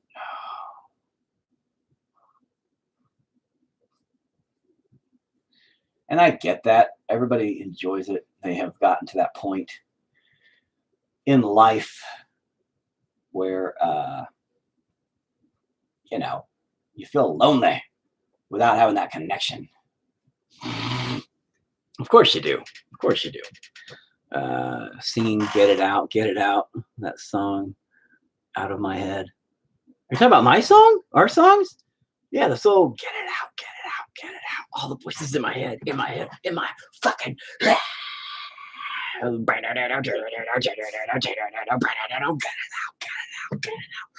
Dude, we only played that song live one time. And it was good times. It kind of fucked up on us, and I never knew why it fucked up on us, but we muscled through it. And it was a bad as fuck song live. It would have been like, it would have been bad as fuck. Oh, you're talking about Frozen. Sorry. I didn't know. See, we have a song that actually it's called In My Head, and it says, get it out. All these voices in my head, in my fucking head. And they scream, and then it goes through a bunch of things. Anyway, and the irony of Let It Go is all you want them to do is let go of that fucking song.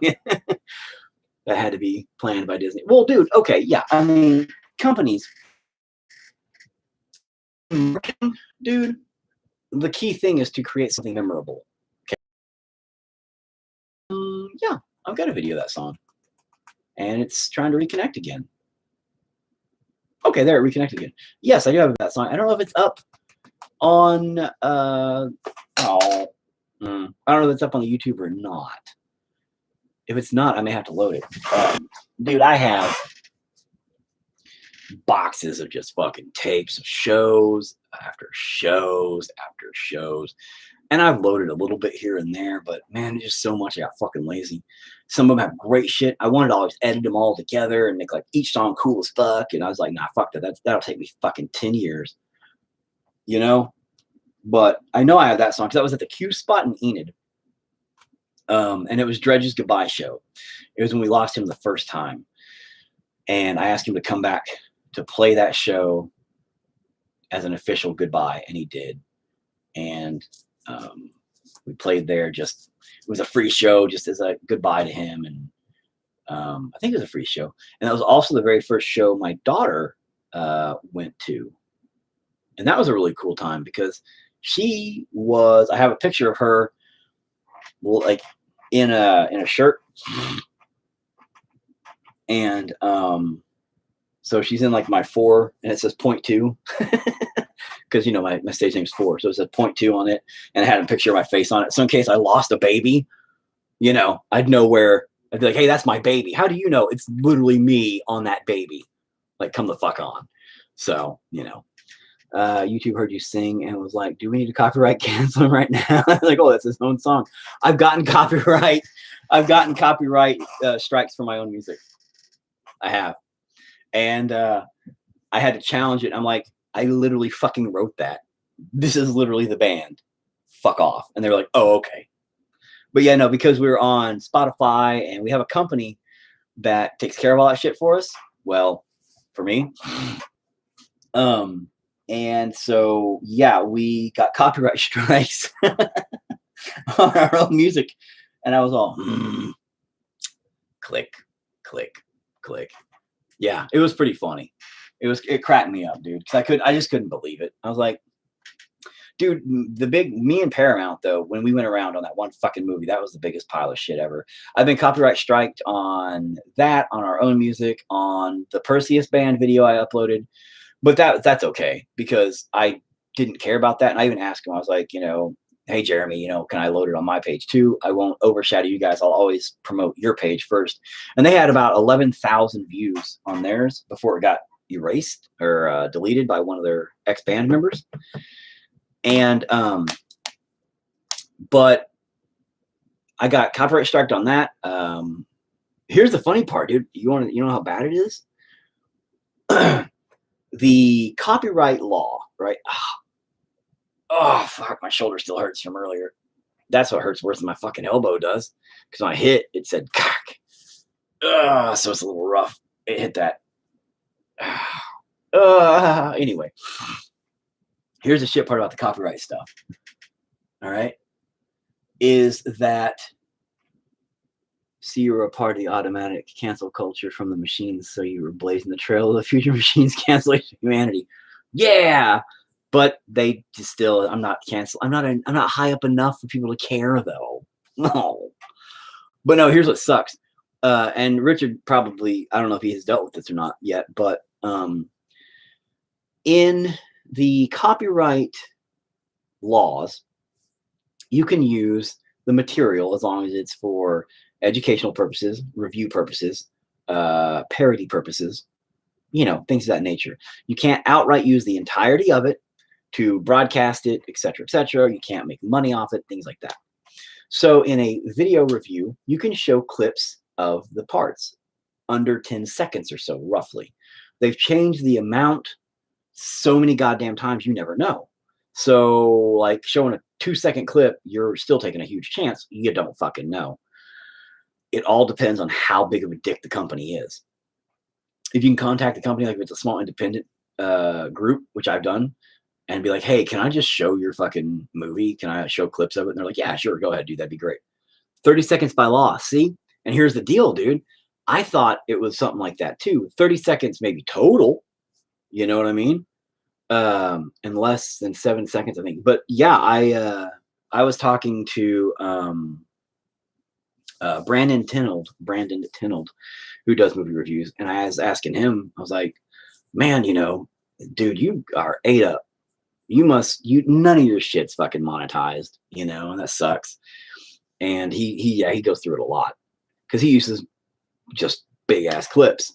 And he was saying, he tries to keep them under 10 seconds because that usually is the safe zone. But here's the thing. There is algorithms, automated algorithms, and human beings that watch this shit. If you slow down the footage, reverse the footage, mirror the footage, things of that nature, it gets away with it from the automated, but the humans can still catch it, and that sucks. Audio sucks. Kill the audio completely. You'll be better. So there's ways to do it, but at the same time, it's still so fucking iffy. And the shit part is this. These guys will come through and they will copyright strike you, where you're basically, if it gets monetized, like let's say, I get 1 billion fucking views on one of these. Yeah, right. I wish. Then they get all the money. It just goes right to them. Yeah. No, I don't know him. I reach out and talk to people, because he's a funny dude. And I'm like, man, I've got some questions about how I've gotten in so much trouble. And I'm like, dude, I know you've gotten in trouble for this shit. So I've had conversations with him. I've had conversations with a couple of people like that, but I don't know him well enough to be like, yo, bro, what's up? Nothing like that. I will maybe work to develop my friendship with him. Maybe I'll hit him back up here in a little bit and be like, bro. And he'll be like, I don't remember who the fuck you are. I'll be like, remember that one time I asked you that one question about that one thing? We're friends now. And he'll be like, okay, it's time for a restraining order. Good thing I'm in Canada. And Brandon Tinold, he does a lot of reviews on like Godzilla movies and stuff, and some pretty weird ones. He does a lot of like Patreon requests, things like that. But I enjoy him. He's a pretty funny guy. I don't watch a lot of other people's reviews generally. I never have. I actually hate quite a few of the reviewers out there. I just don't get into their humor, man. Like, I'm not gonna really put them on blast or anything like that, but I don't know. I'm just not a big fan of them. Like the Brandon dude, I like him though. Oh, an influencer? No, I don't think he's an influencer. He just does reviews. He also plays bass in a band and travels around with them and stuff like that. But I don't think he's ever claimed to be an influencer or anything like that. He just does movie reviews.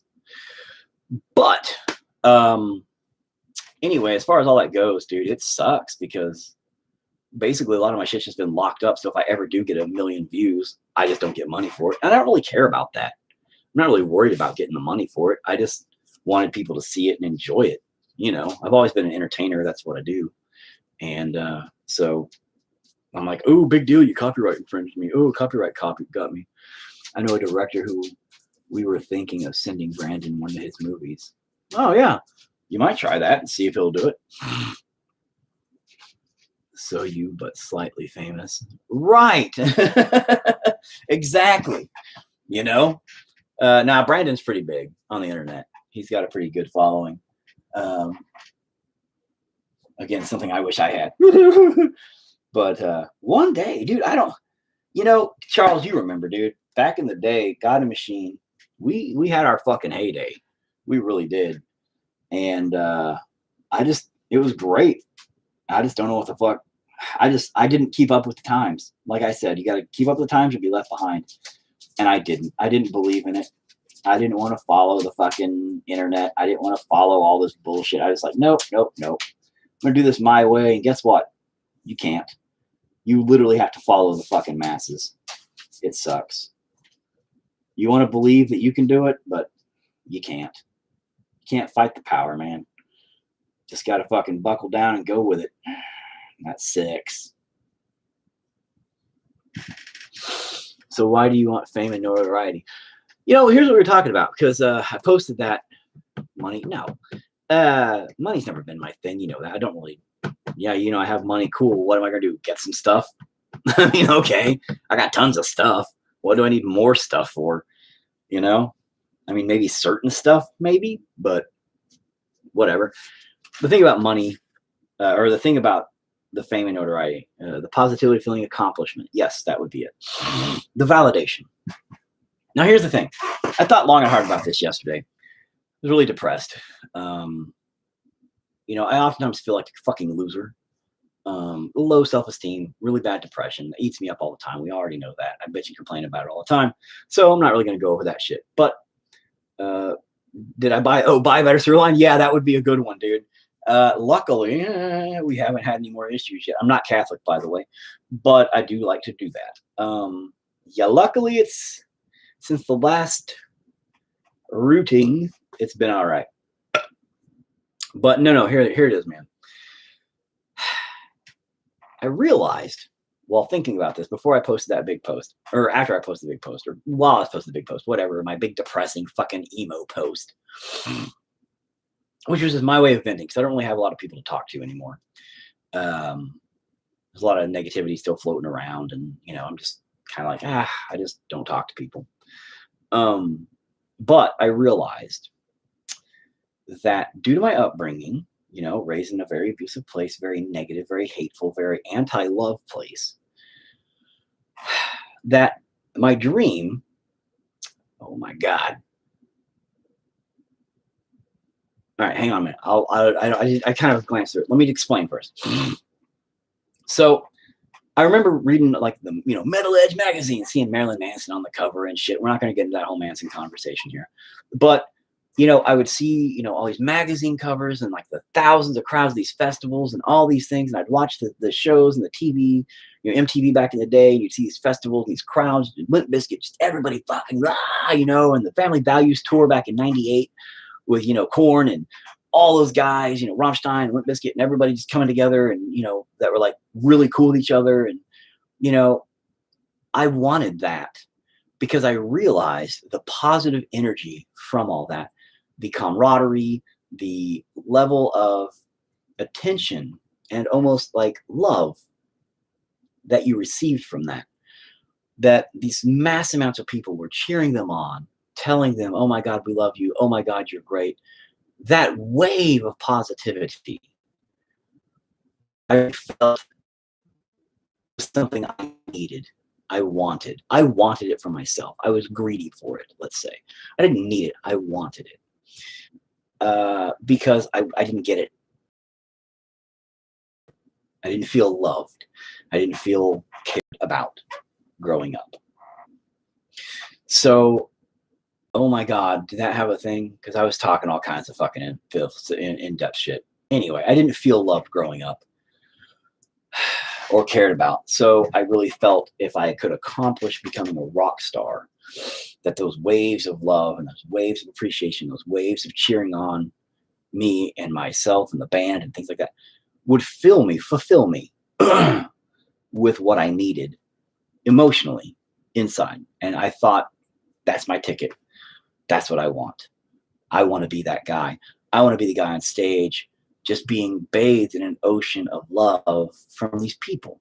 That sounds kind of fruity. Sounds kind of like, hey, man, free love. Bullshit. No. It was the positive attention that I was seeking instead of all the negative.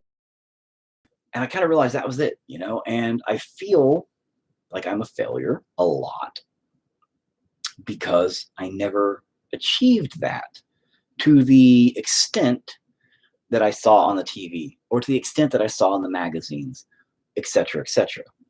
Yes, I've been on hundreds of stages. Yes, I've been in tons of fucking, you know, interviews and, you know, I've been in magazine things, not like big ones or anything like that, but on some small levels, I've been there. And that was great. I don't not appreciate those moments. But here's what it was. It wasn't enough to satiate. Oh my God. It wasn't enough to sate my desire, for my appetite. I was still hungry for more. I was greedy with the attention I did get. I loved every bit of it, and I wanted more. I wanted more. It's like the drug addicts. That was my drug. You know, that was the drugs I did, was attention. And it's weird to say that because everybody used to say, oh, you're just an attention getter. And I would always argue, no, I'm not. No, I'm not. I'm not a fucking attention getter. Fuck you. I don't care about attention. Yeah, I was. And I still am. I'm an attention getter. But I'm not an attention getter like, well, I'll just act up and be like, ooh, and, put a firework up my asshole and light it off just to get attention. I'm not a fucking idiot. I desire the positive attention. I desire the right kind of attention, not just do jackass shit for fucking people to laugh at and then forget about. I want that long lasting, that long term, that I'm in it for the long haul, the winning it, and so I feel like I lost it, like I failed, like I did try, and again, I did accomplish so much. I've done more than most local bands will ever get the chance to do. From touring to, again, some of the interviews we've been in, some of the bands we've played with, some of the friends we've made, some of the guys I know now from it. Just so much has been there and has been great. Some of the fans have been fucking phenomenal. Most of the fans, I mean, all of our fans are great, but we've had some of the greatest stories from it. All that shit has been fucking fantastic. Yeah, we've had tons of people get God Machine tattoos, dude. Dredge has one on his leg, actually. And then there's a guy, I got a picture of it somewhere, who has our logo on his forearm right here. And then nobody ever got my face, though. Nobody ever got my face, which would have been cool. They would have had to, that would have been awesome. But yeah, we've had some logos go out. So, I thought that was cool as fuck. But Dredge got it but Dredge got it before he was like in the band, if I'm not mistaken. And he was like, no, man, I just love the band, man. And then he got it. And then, he was in the band after that. So, but he was always like, man, it's right next to my Cowboy. It's on the other calf from Cowboys to Hell, Pantera, Cowboys to Hell, and then God Machine, man. And I was like, dude, that's tight. That's tight. But that's where it comes from, is I realize that I am an attention getter, and I do want that attention, and I still want that attention. I still want that. I'm still driven to feel accomplished and feel loved. And everybody's like, oh, you have a family, and they love you, and you should appreciate that, and that should be enough. It's not enough. That's not enough. That's the problem, though, dude. Is yes. Not bad. Okay, so that's a huge validation for someone wearing that on their body forever. Yeah, a few people. Yes, correct. And I, again, am forever grateful to those people who are fans. I love them. Like, they are great. And I've had guys, like, we played Shit Goat once. I don't remember where. This dude came up to me after the show crying. We're talking like a dude, like, I wouldn't expect this dude to cry. And he was like, I'm a piece of shit, man. I'm a piece of shit. I was like, dude, you okay, man? He's like, dude, that song hit me so hard. He's like, I'm going through a divorce right now. And like, it's all my fault. I'm like, no, it's not. I'm like, no, it's not. Trust me, it's not. I was like, you just think it is. And that's the point. That's the whole thing. He's like, I know, man. I know it's not my fault. It's not all my fault, but a lot of it is. And like, we had this huge conversation, and he was like super affected by the songs, and that was cool as fuck. So I have those moments to remember and to feel, and yes, those do make me feel great. But here's the problem. Like I said, it's like a drug addict. They call it chasing the dragon, I've learned, where you're always after that fix. You're always after that thing. It hits you. I play that show, right? Hundreds of the Diamond Ballroom, that whole place is packed out. I don't even know, thousands of people, whatever. That place is huge, and all these people, and oh yeah, Mushroom Head, and everybody, everybody's there, and it's all great, and huge fucking show, and then it's over. The next day I get up. And what? I mean, yeah, I love my kids, and I love the family, and I love that life, but it's not the same as that feeling of being there in that moment. It's a whole different atmosphere, a whole different world. That moment fulfills me in a way that I desired as a child, that was convinced myself is the only way to get it, is that attention. Having the love of another person was never something in my mind that would fulfill me that way. Being that the only people around me were evil people, were bad people, being either neglective or damaging, you know, abusive, et cetera, et cetera. So connecting to another person one-on-one, not really so much. Seeing those massive crowds, love that guy, love that band, for some weird reason told me that was the way to get it. That was the way to do it. And I don't know if I like brainwashed myself or if I just convinced myself or if just I was so young and impressionable at the time. That's what I believed was the answer, but that's it. So now older, it's just ingrained in me that that is what fulfills me. And maybe that is just what fulfills me. Maybe that's just what makes me happy. You know, it'll never be enough. If you were number one, it wouldn't be enough. That's why it's chasing the dragon. Exactly. And it wouldn't be enough. And I know that. I know it wouldn't be enough. Even if I did get on top and I played in front of 30,000, 100,000, a million people, I'd wake up the next day feeling just as empty, just the same. And I'd wake up the next day and I'd be like, I need it again. I need more. I've got to do it some more. That's why my soul has been dying slowly for the past couple of years. I haven't played shows and I haven't done anything. And I'm seeking validation through other mediums like my artwork, my paintings, and doing this live stuff. I just want tons of people in here. I want, you know, hundreds of people watching. I don't mind this small family environment, you know, 5, 6 people here or there, you know, up to 12 at points. Great. It's cool. You know, I enjoy that, but missing the shows, you know, not playing shows live for 2 fucking years almost, it's killed my soul because that was how I got that validation. That is how I got that feeling, you know? So it is like a drug. It's 100% like drugs. That was my addiction. I can wholeheartedly say that was my addiction, was being entertainment to people, to having those people love me and laugh with my jokes, because we'd be on stage and something would fuck up and we'd make jokes about it. And you know, we'd have a great time and we'd rock out and we'd do some great shit and people would love it. And oh my God, it was just so much fun. That's my drugs. You miss seeing Grindr live. Well, I miss seeing you live, sir. You know, I'd kiss you on the face right now.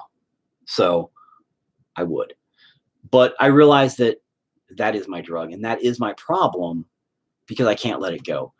But just being an entertainer, being the center of attention. So I am an attention getter, you know?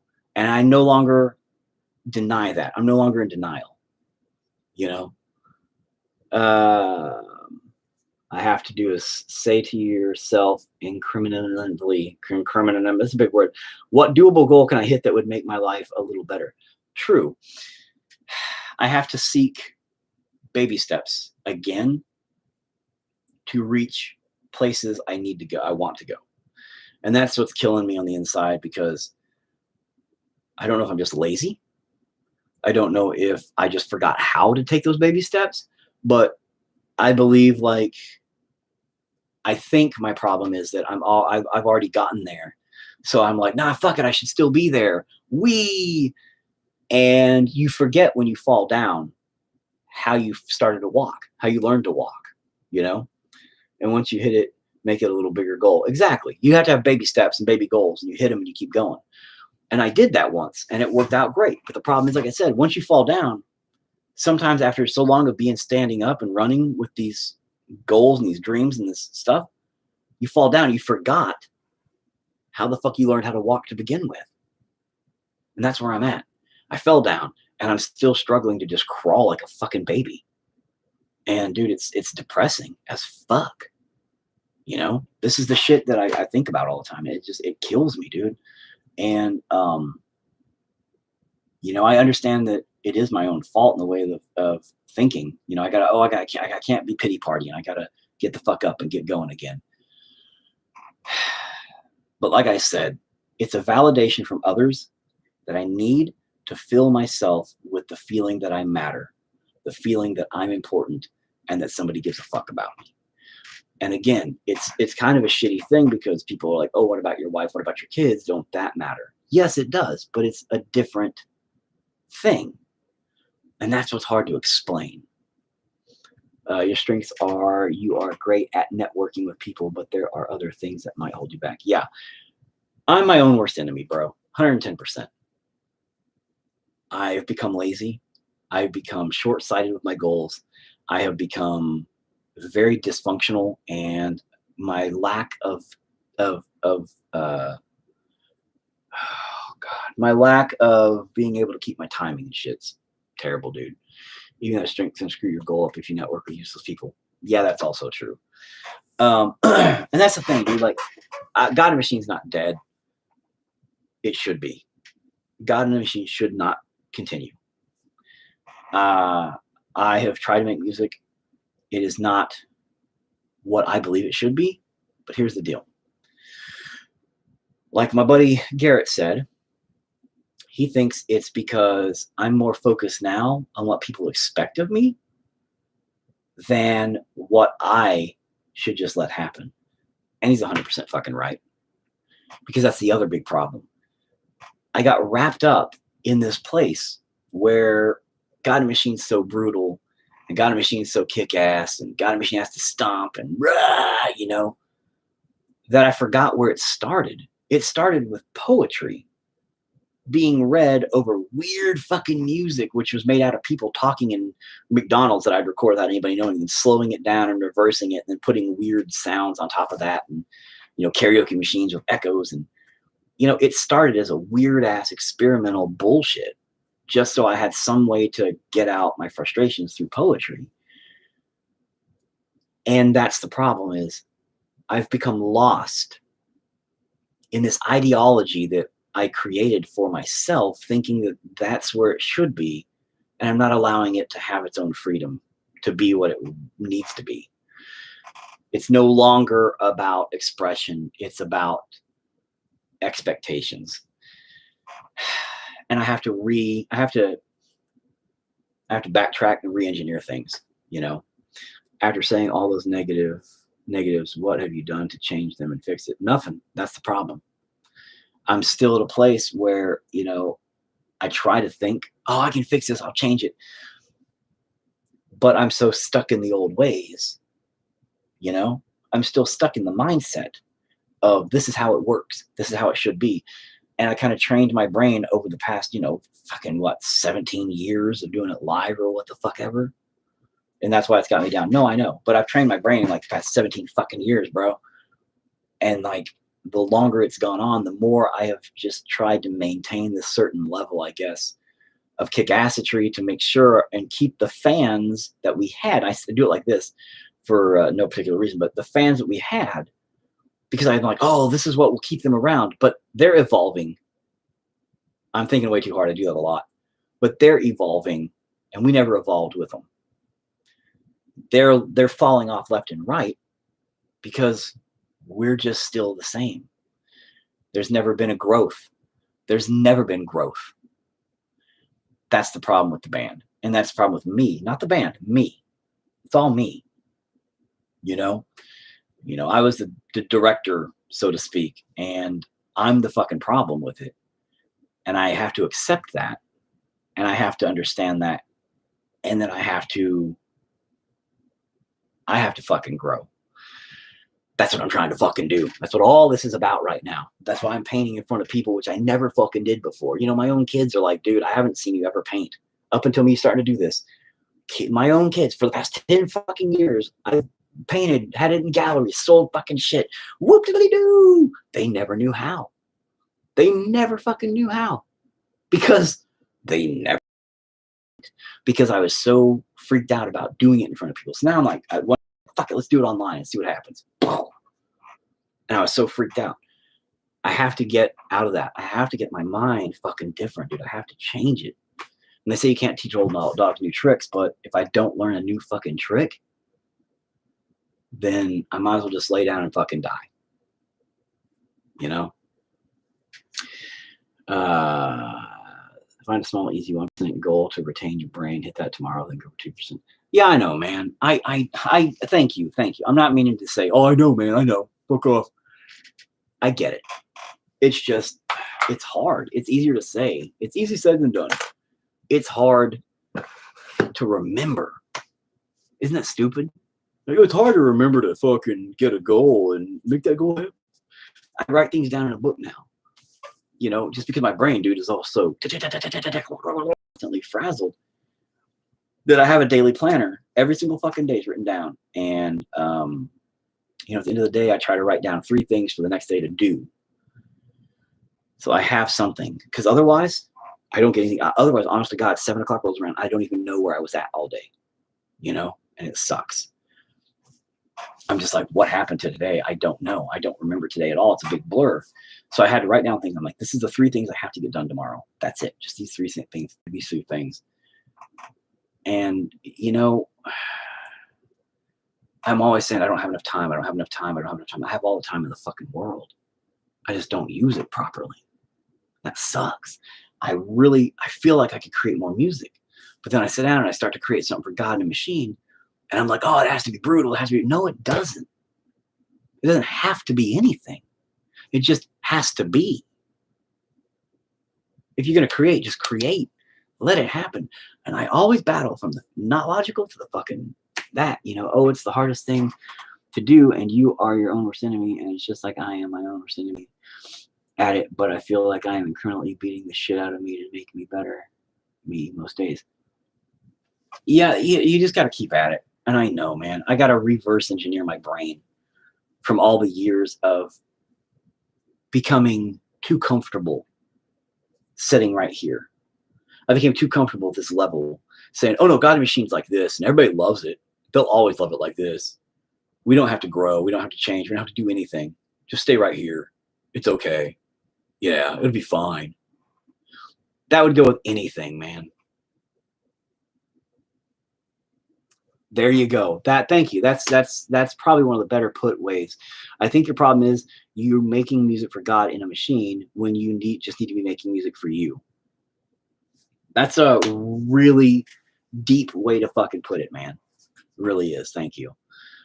And that is more accurate because God and Machine started as a way for me to make music for me, and it has become a way for me to make music for God and a machine. That is wholeheartedly a correct fucking thing, dude. Thank you. That's pretty impressive.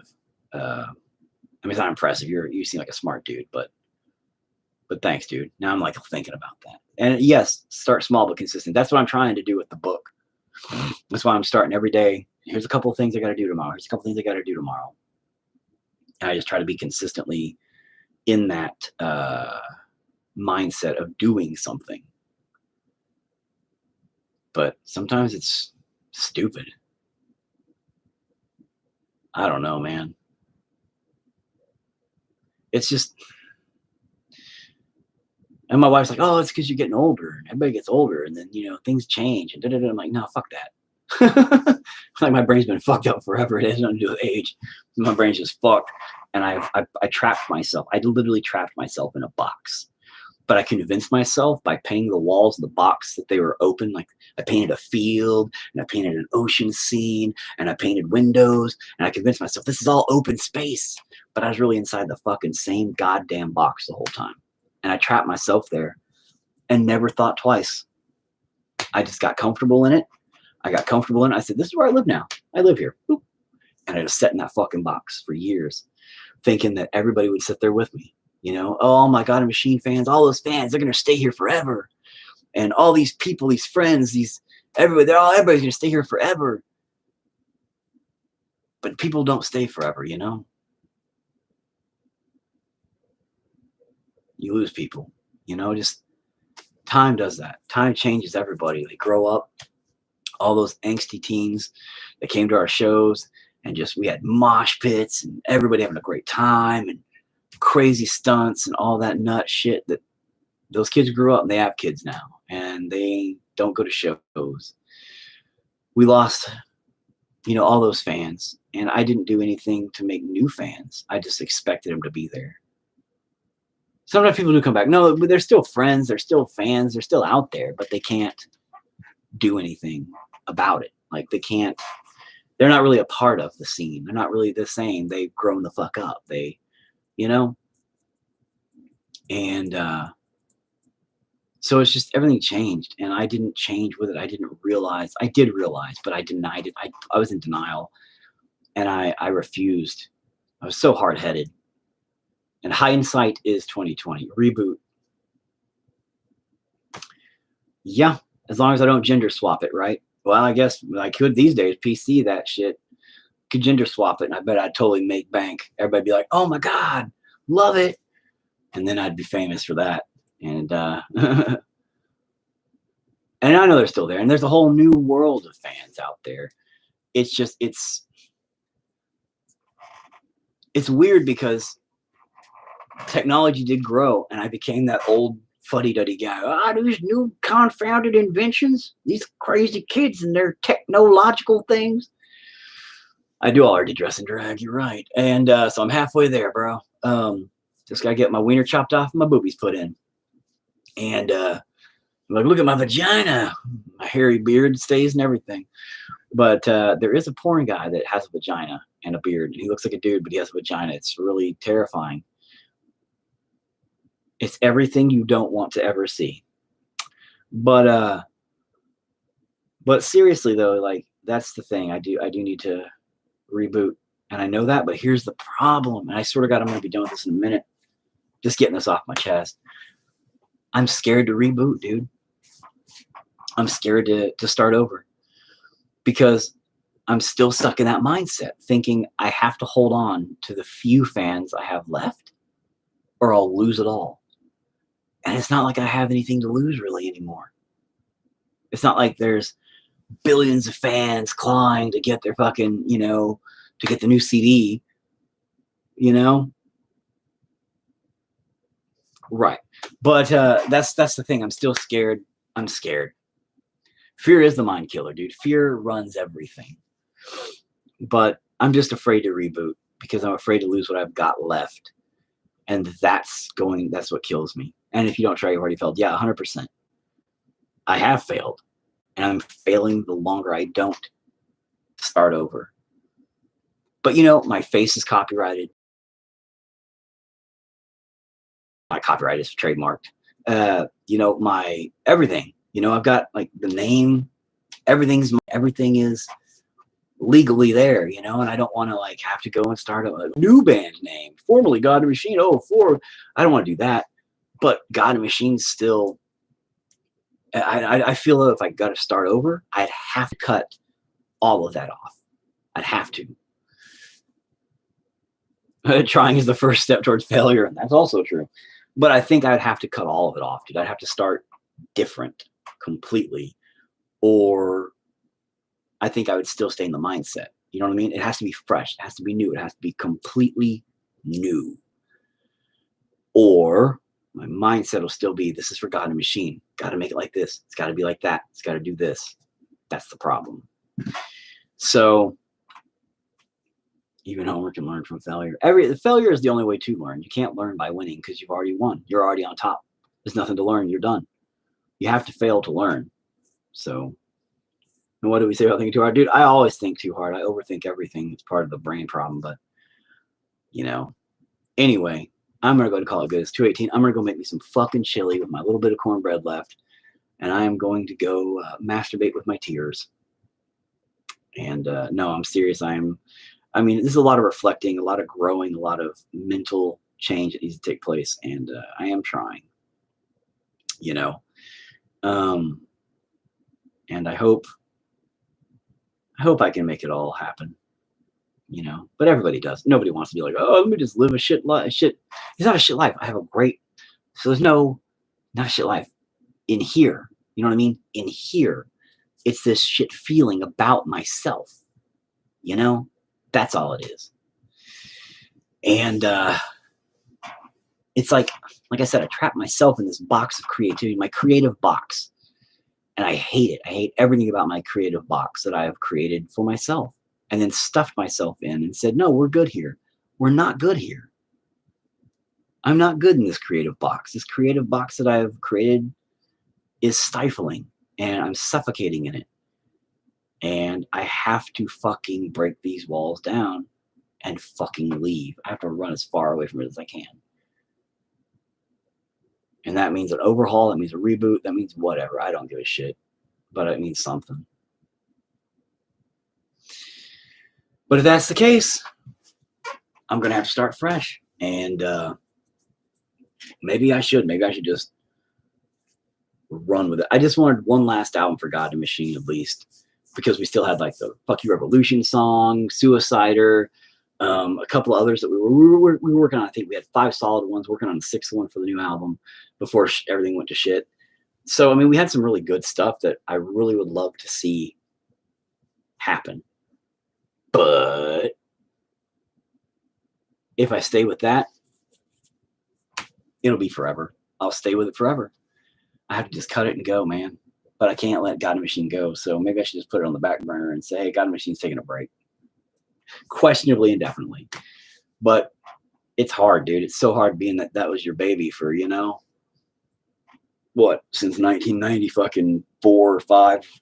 It's been, you know, my baby, my thing. And now it's like, you know, 25 fucking years later or some bullshit. It's like, you know what? Maybe I should just stop. What kind of attitude is that? Give up. But I need to give up in order to go on. Oh, do you see the confliction? Oh my God, it's so garbage. I need to give up to move on, to move forward. To survive, I need this to give up. And I know that. But it's so fucking, it's scary, dude, because it's like all I've ever had.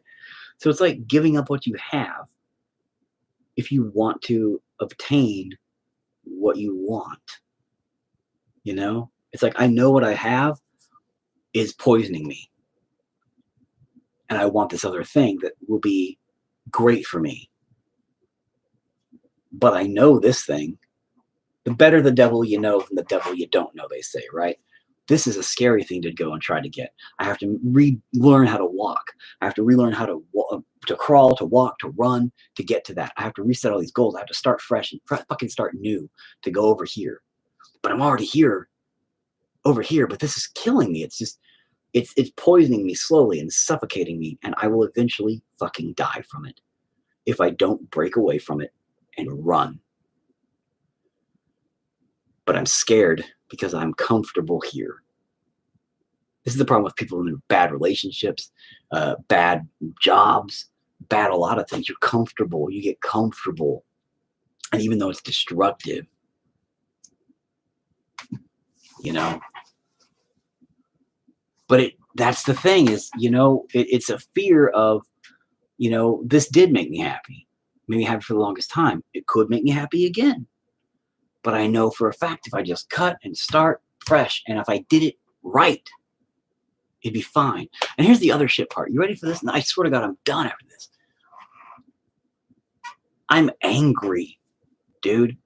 I'm angry, and I'm kind of hurt by the fact that I've never received. Okay, and this goes back into, oh, I deserve attention. Oh, it's all about me. I don't believe I've ever received the credit for the shit that has happened, you know? Like, you know, I never try to talk myself up. I really don't. I know it sounds like I'm an asshole sometimes. I'm like, oh, well, I own 1 billion DVDs. And, oh, I fucking am, you know, rock star. I do all this stuff. I'm not trying to talk myself up. I'm just like, well, these are facts. I own a fuck ton of DVDs. I'm pretty proud of that.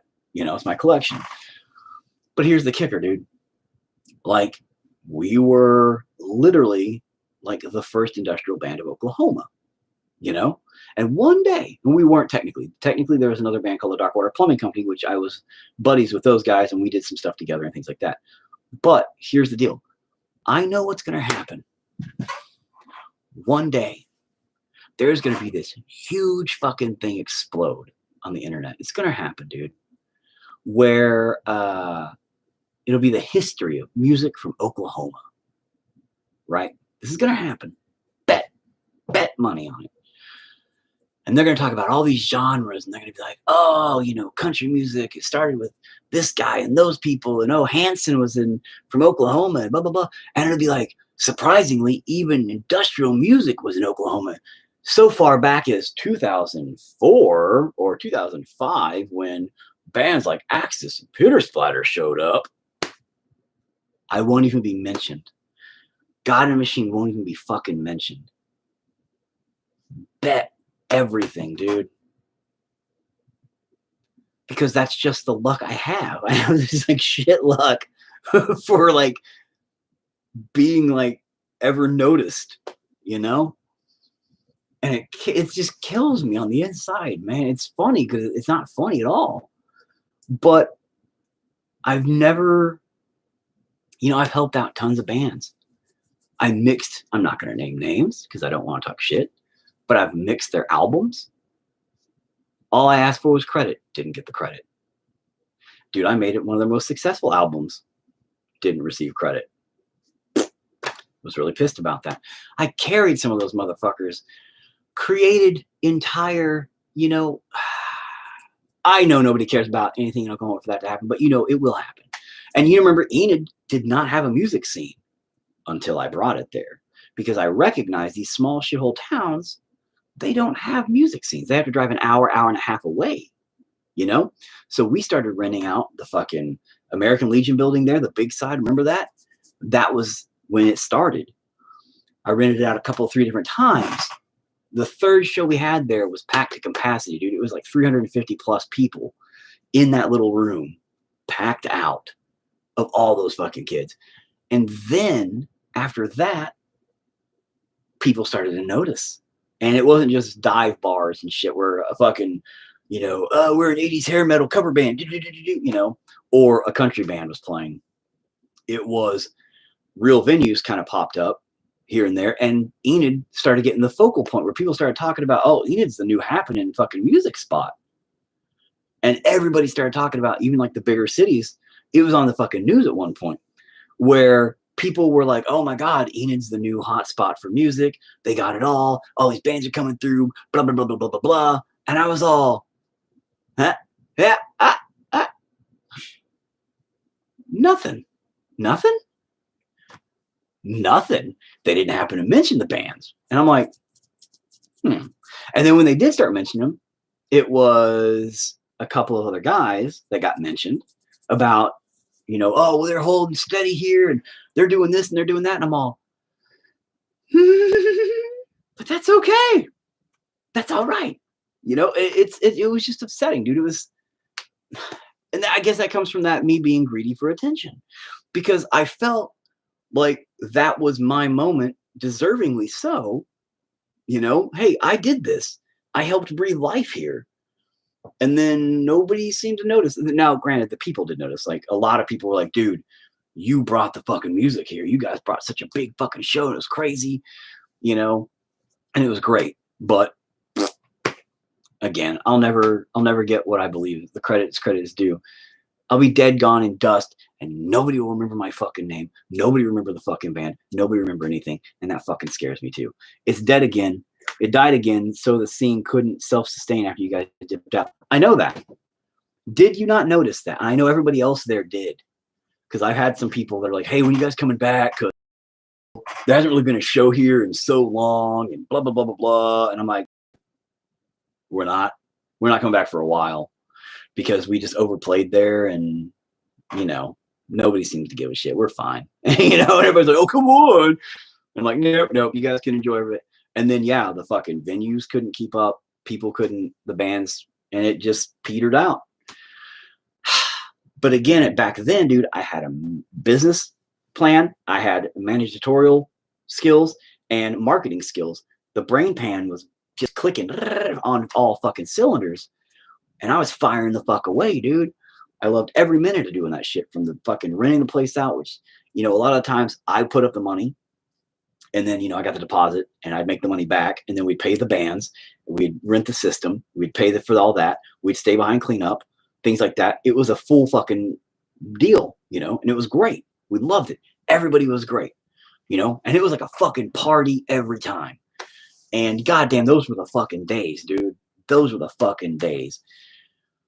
But, it was a self-sustaining thing. We didn't answer to anybody. We just went and did it, had a great fucking time, blew up, left, respectfully, blew up and then left. But then when we started bowing down like these venues that we had to play at and shit, totally different vibe, totally different world. And you get in that mode, it starts taking the managerial, ability away, the, marketing ability away. You don't have to worry about flyers or how you're supporting it or anything like that. That's, these guys are like, no, we have a marketing team, we have a flyer team, we have this, and they totally fucked it up every time. So not every time. There's some really good ones, but we were called God in a Bottle at one point, and that was hilarious. I still don't know what the fuck happened there on that flyer, but we were called God in a Bottle, and I was all, huh, okay. So then that whole night we kept saying like, hey everybody, we're God in a can of beans. Good to be here. We're God in a washing machine. Yep, glad to be here, We're God in a pineapple. And it was just the fucking stupidest shit.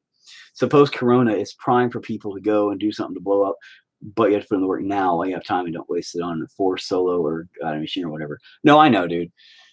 It's just, do I want to? Do I want to do that now? Because as of right now, I'm opening, I'm really working hard on starting a business for videography, doing commercials and things like that. Because I realized I got to make money, and got to do it. Got to do something. And living the life, living the dream, having a great time is one thing, but got to make some money, bro.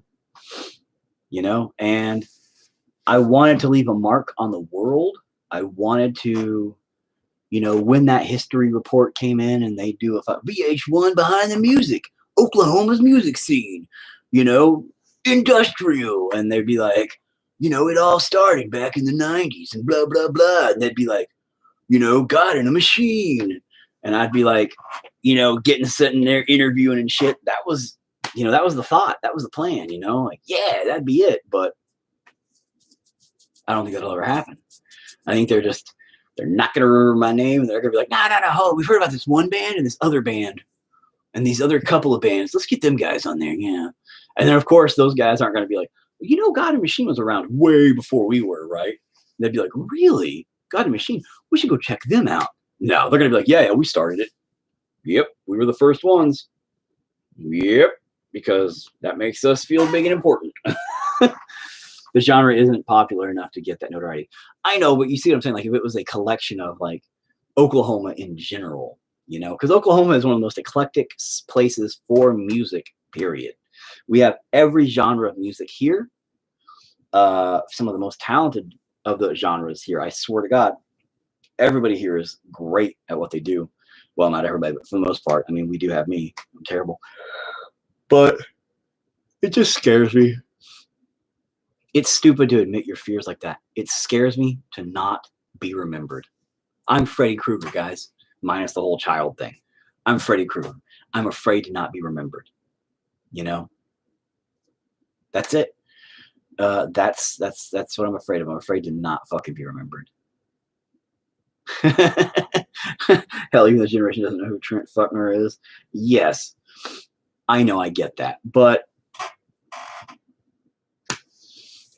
everybody else does, and there's enough written about him that historians will.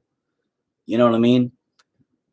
But one day they're going to look back and go, we need to know about Oklahoma music, and they're going to dig it up, and for some weird ass reason, they won't be like, what, that band God and Machines has been around since the fucking 90s. Like, they started back then, or they've been playing since it? No, they were playing in the early 2000s live, but like, they were a project then. We should really look into that. Trent Reznor's not dead. And he's dead. He should have blown up like Poe. No, Trent Reznor's not dead, dude. He's fine. Yeah, he just released a thing with his wife. Like, they just did a David Bowie cover or something. Like, literally just, I don't know, like a week ago or some shit. So, yeah, no, he's fine, bro. Don't listen to the internet. It's full of shit. They don't know who's alive or dead.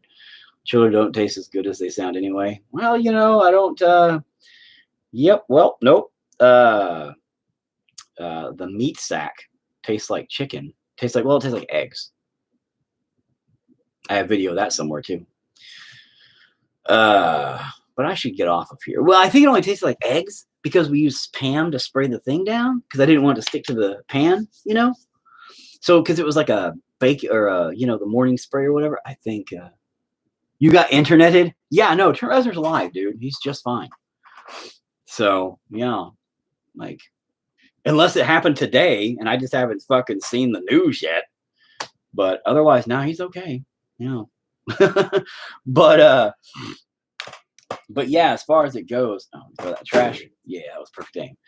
But yeah, no, your placenta, that's what it is. Placenta tastes like eggs. Little weird fact for everybody out there. Placenta tastes like eggs. That's it. So got to clean it, and then there's like all these little like hard fucking, I don't know, I think they're calcium deposits you have to pick out. Fucking annoying as fuck if you don't want to munch on those. And I did not. So I was sitting there like, oh my god, ew, gross. And they're like tiny little like salt pebbles, like just little hard, you could probably munch on them and they'd be fine to probably digest. But anyway, guys, I haven't been painting for like a fucking hour. Highly appreciate the conversation tonight. It's been great talking about, you know, movies, and then we move on to my internal struggles that helps me to verbalize and helps me to better understand. And having somebody to talk to bounce it off of is therapeutic. And it allows me to, you know, and Richard, you did say it the best earlier. Thank you so much. It was really well put. That, you know, I started out making music for myself, basically, and then it became making music for God and a machine. And I don't make music for me anymore, you know, and that's true. And that's very accurately said. That is the problem. But anyway, ladies, gentlemen, I'm going to kill that. Boop. Nobody gave a shit. They finally left. I think they were like, oh, he's going away. I'm quitting. Post now, never delete. Post now. I'm sure people get sick of it over there. Like 2.5 hours. Fuck that. I ain't going to watch that garbage. God. Oh. God damn, that sucks. My rotary cuff hurts more than my fucking elbow does. All right. I will catch you guys later. Thank you again. This is coming along, kind of. I know I didn't do much. God damn it, I swear. I'm like, little dot of paint. Let's talk for 3 hours. You know? But now we're going to make me that chili. God damn it, some good shit. Put a little ketchup in there. Gives it that tang, yo. And then a little sour cream. Mwah. It's fantastic. So you guys, Charles, Richard, I don't know who the mysterious other person who always watches is. I always have somebody who watches and they never comment, I don't think. It's always like, you know, there's like always that one person who watches. So I appreciate the watch. Thank you for being supportive. Feel free to ever, you know, chime in and chat, you know, mysterious watcher. And upstairs, I'll talk to you guys later. Bye.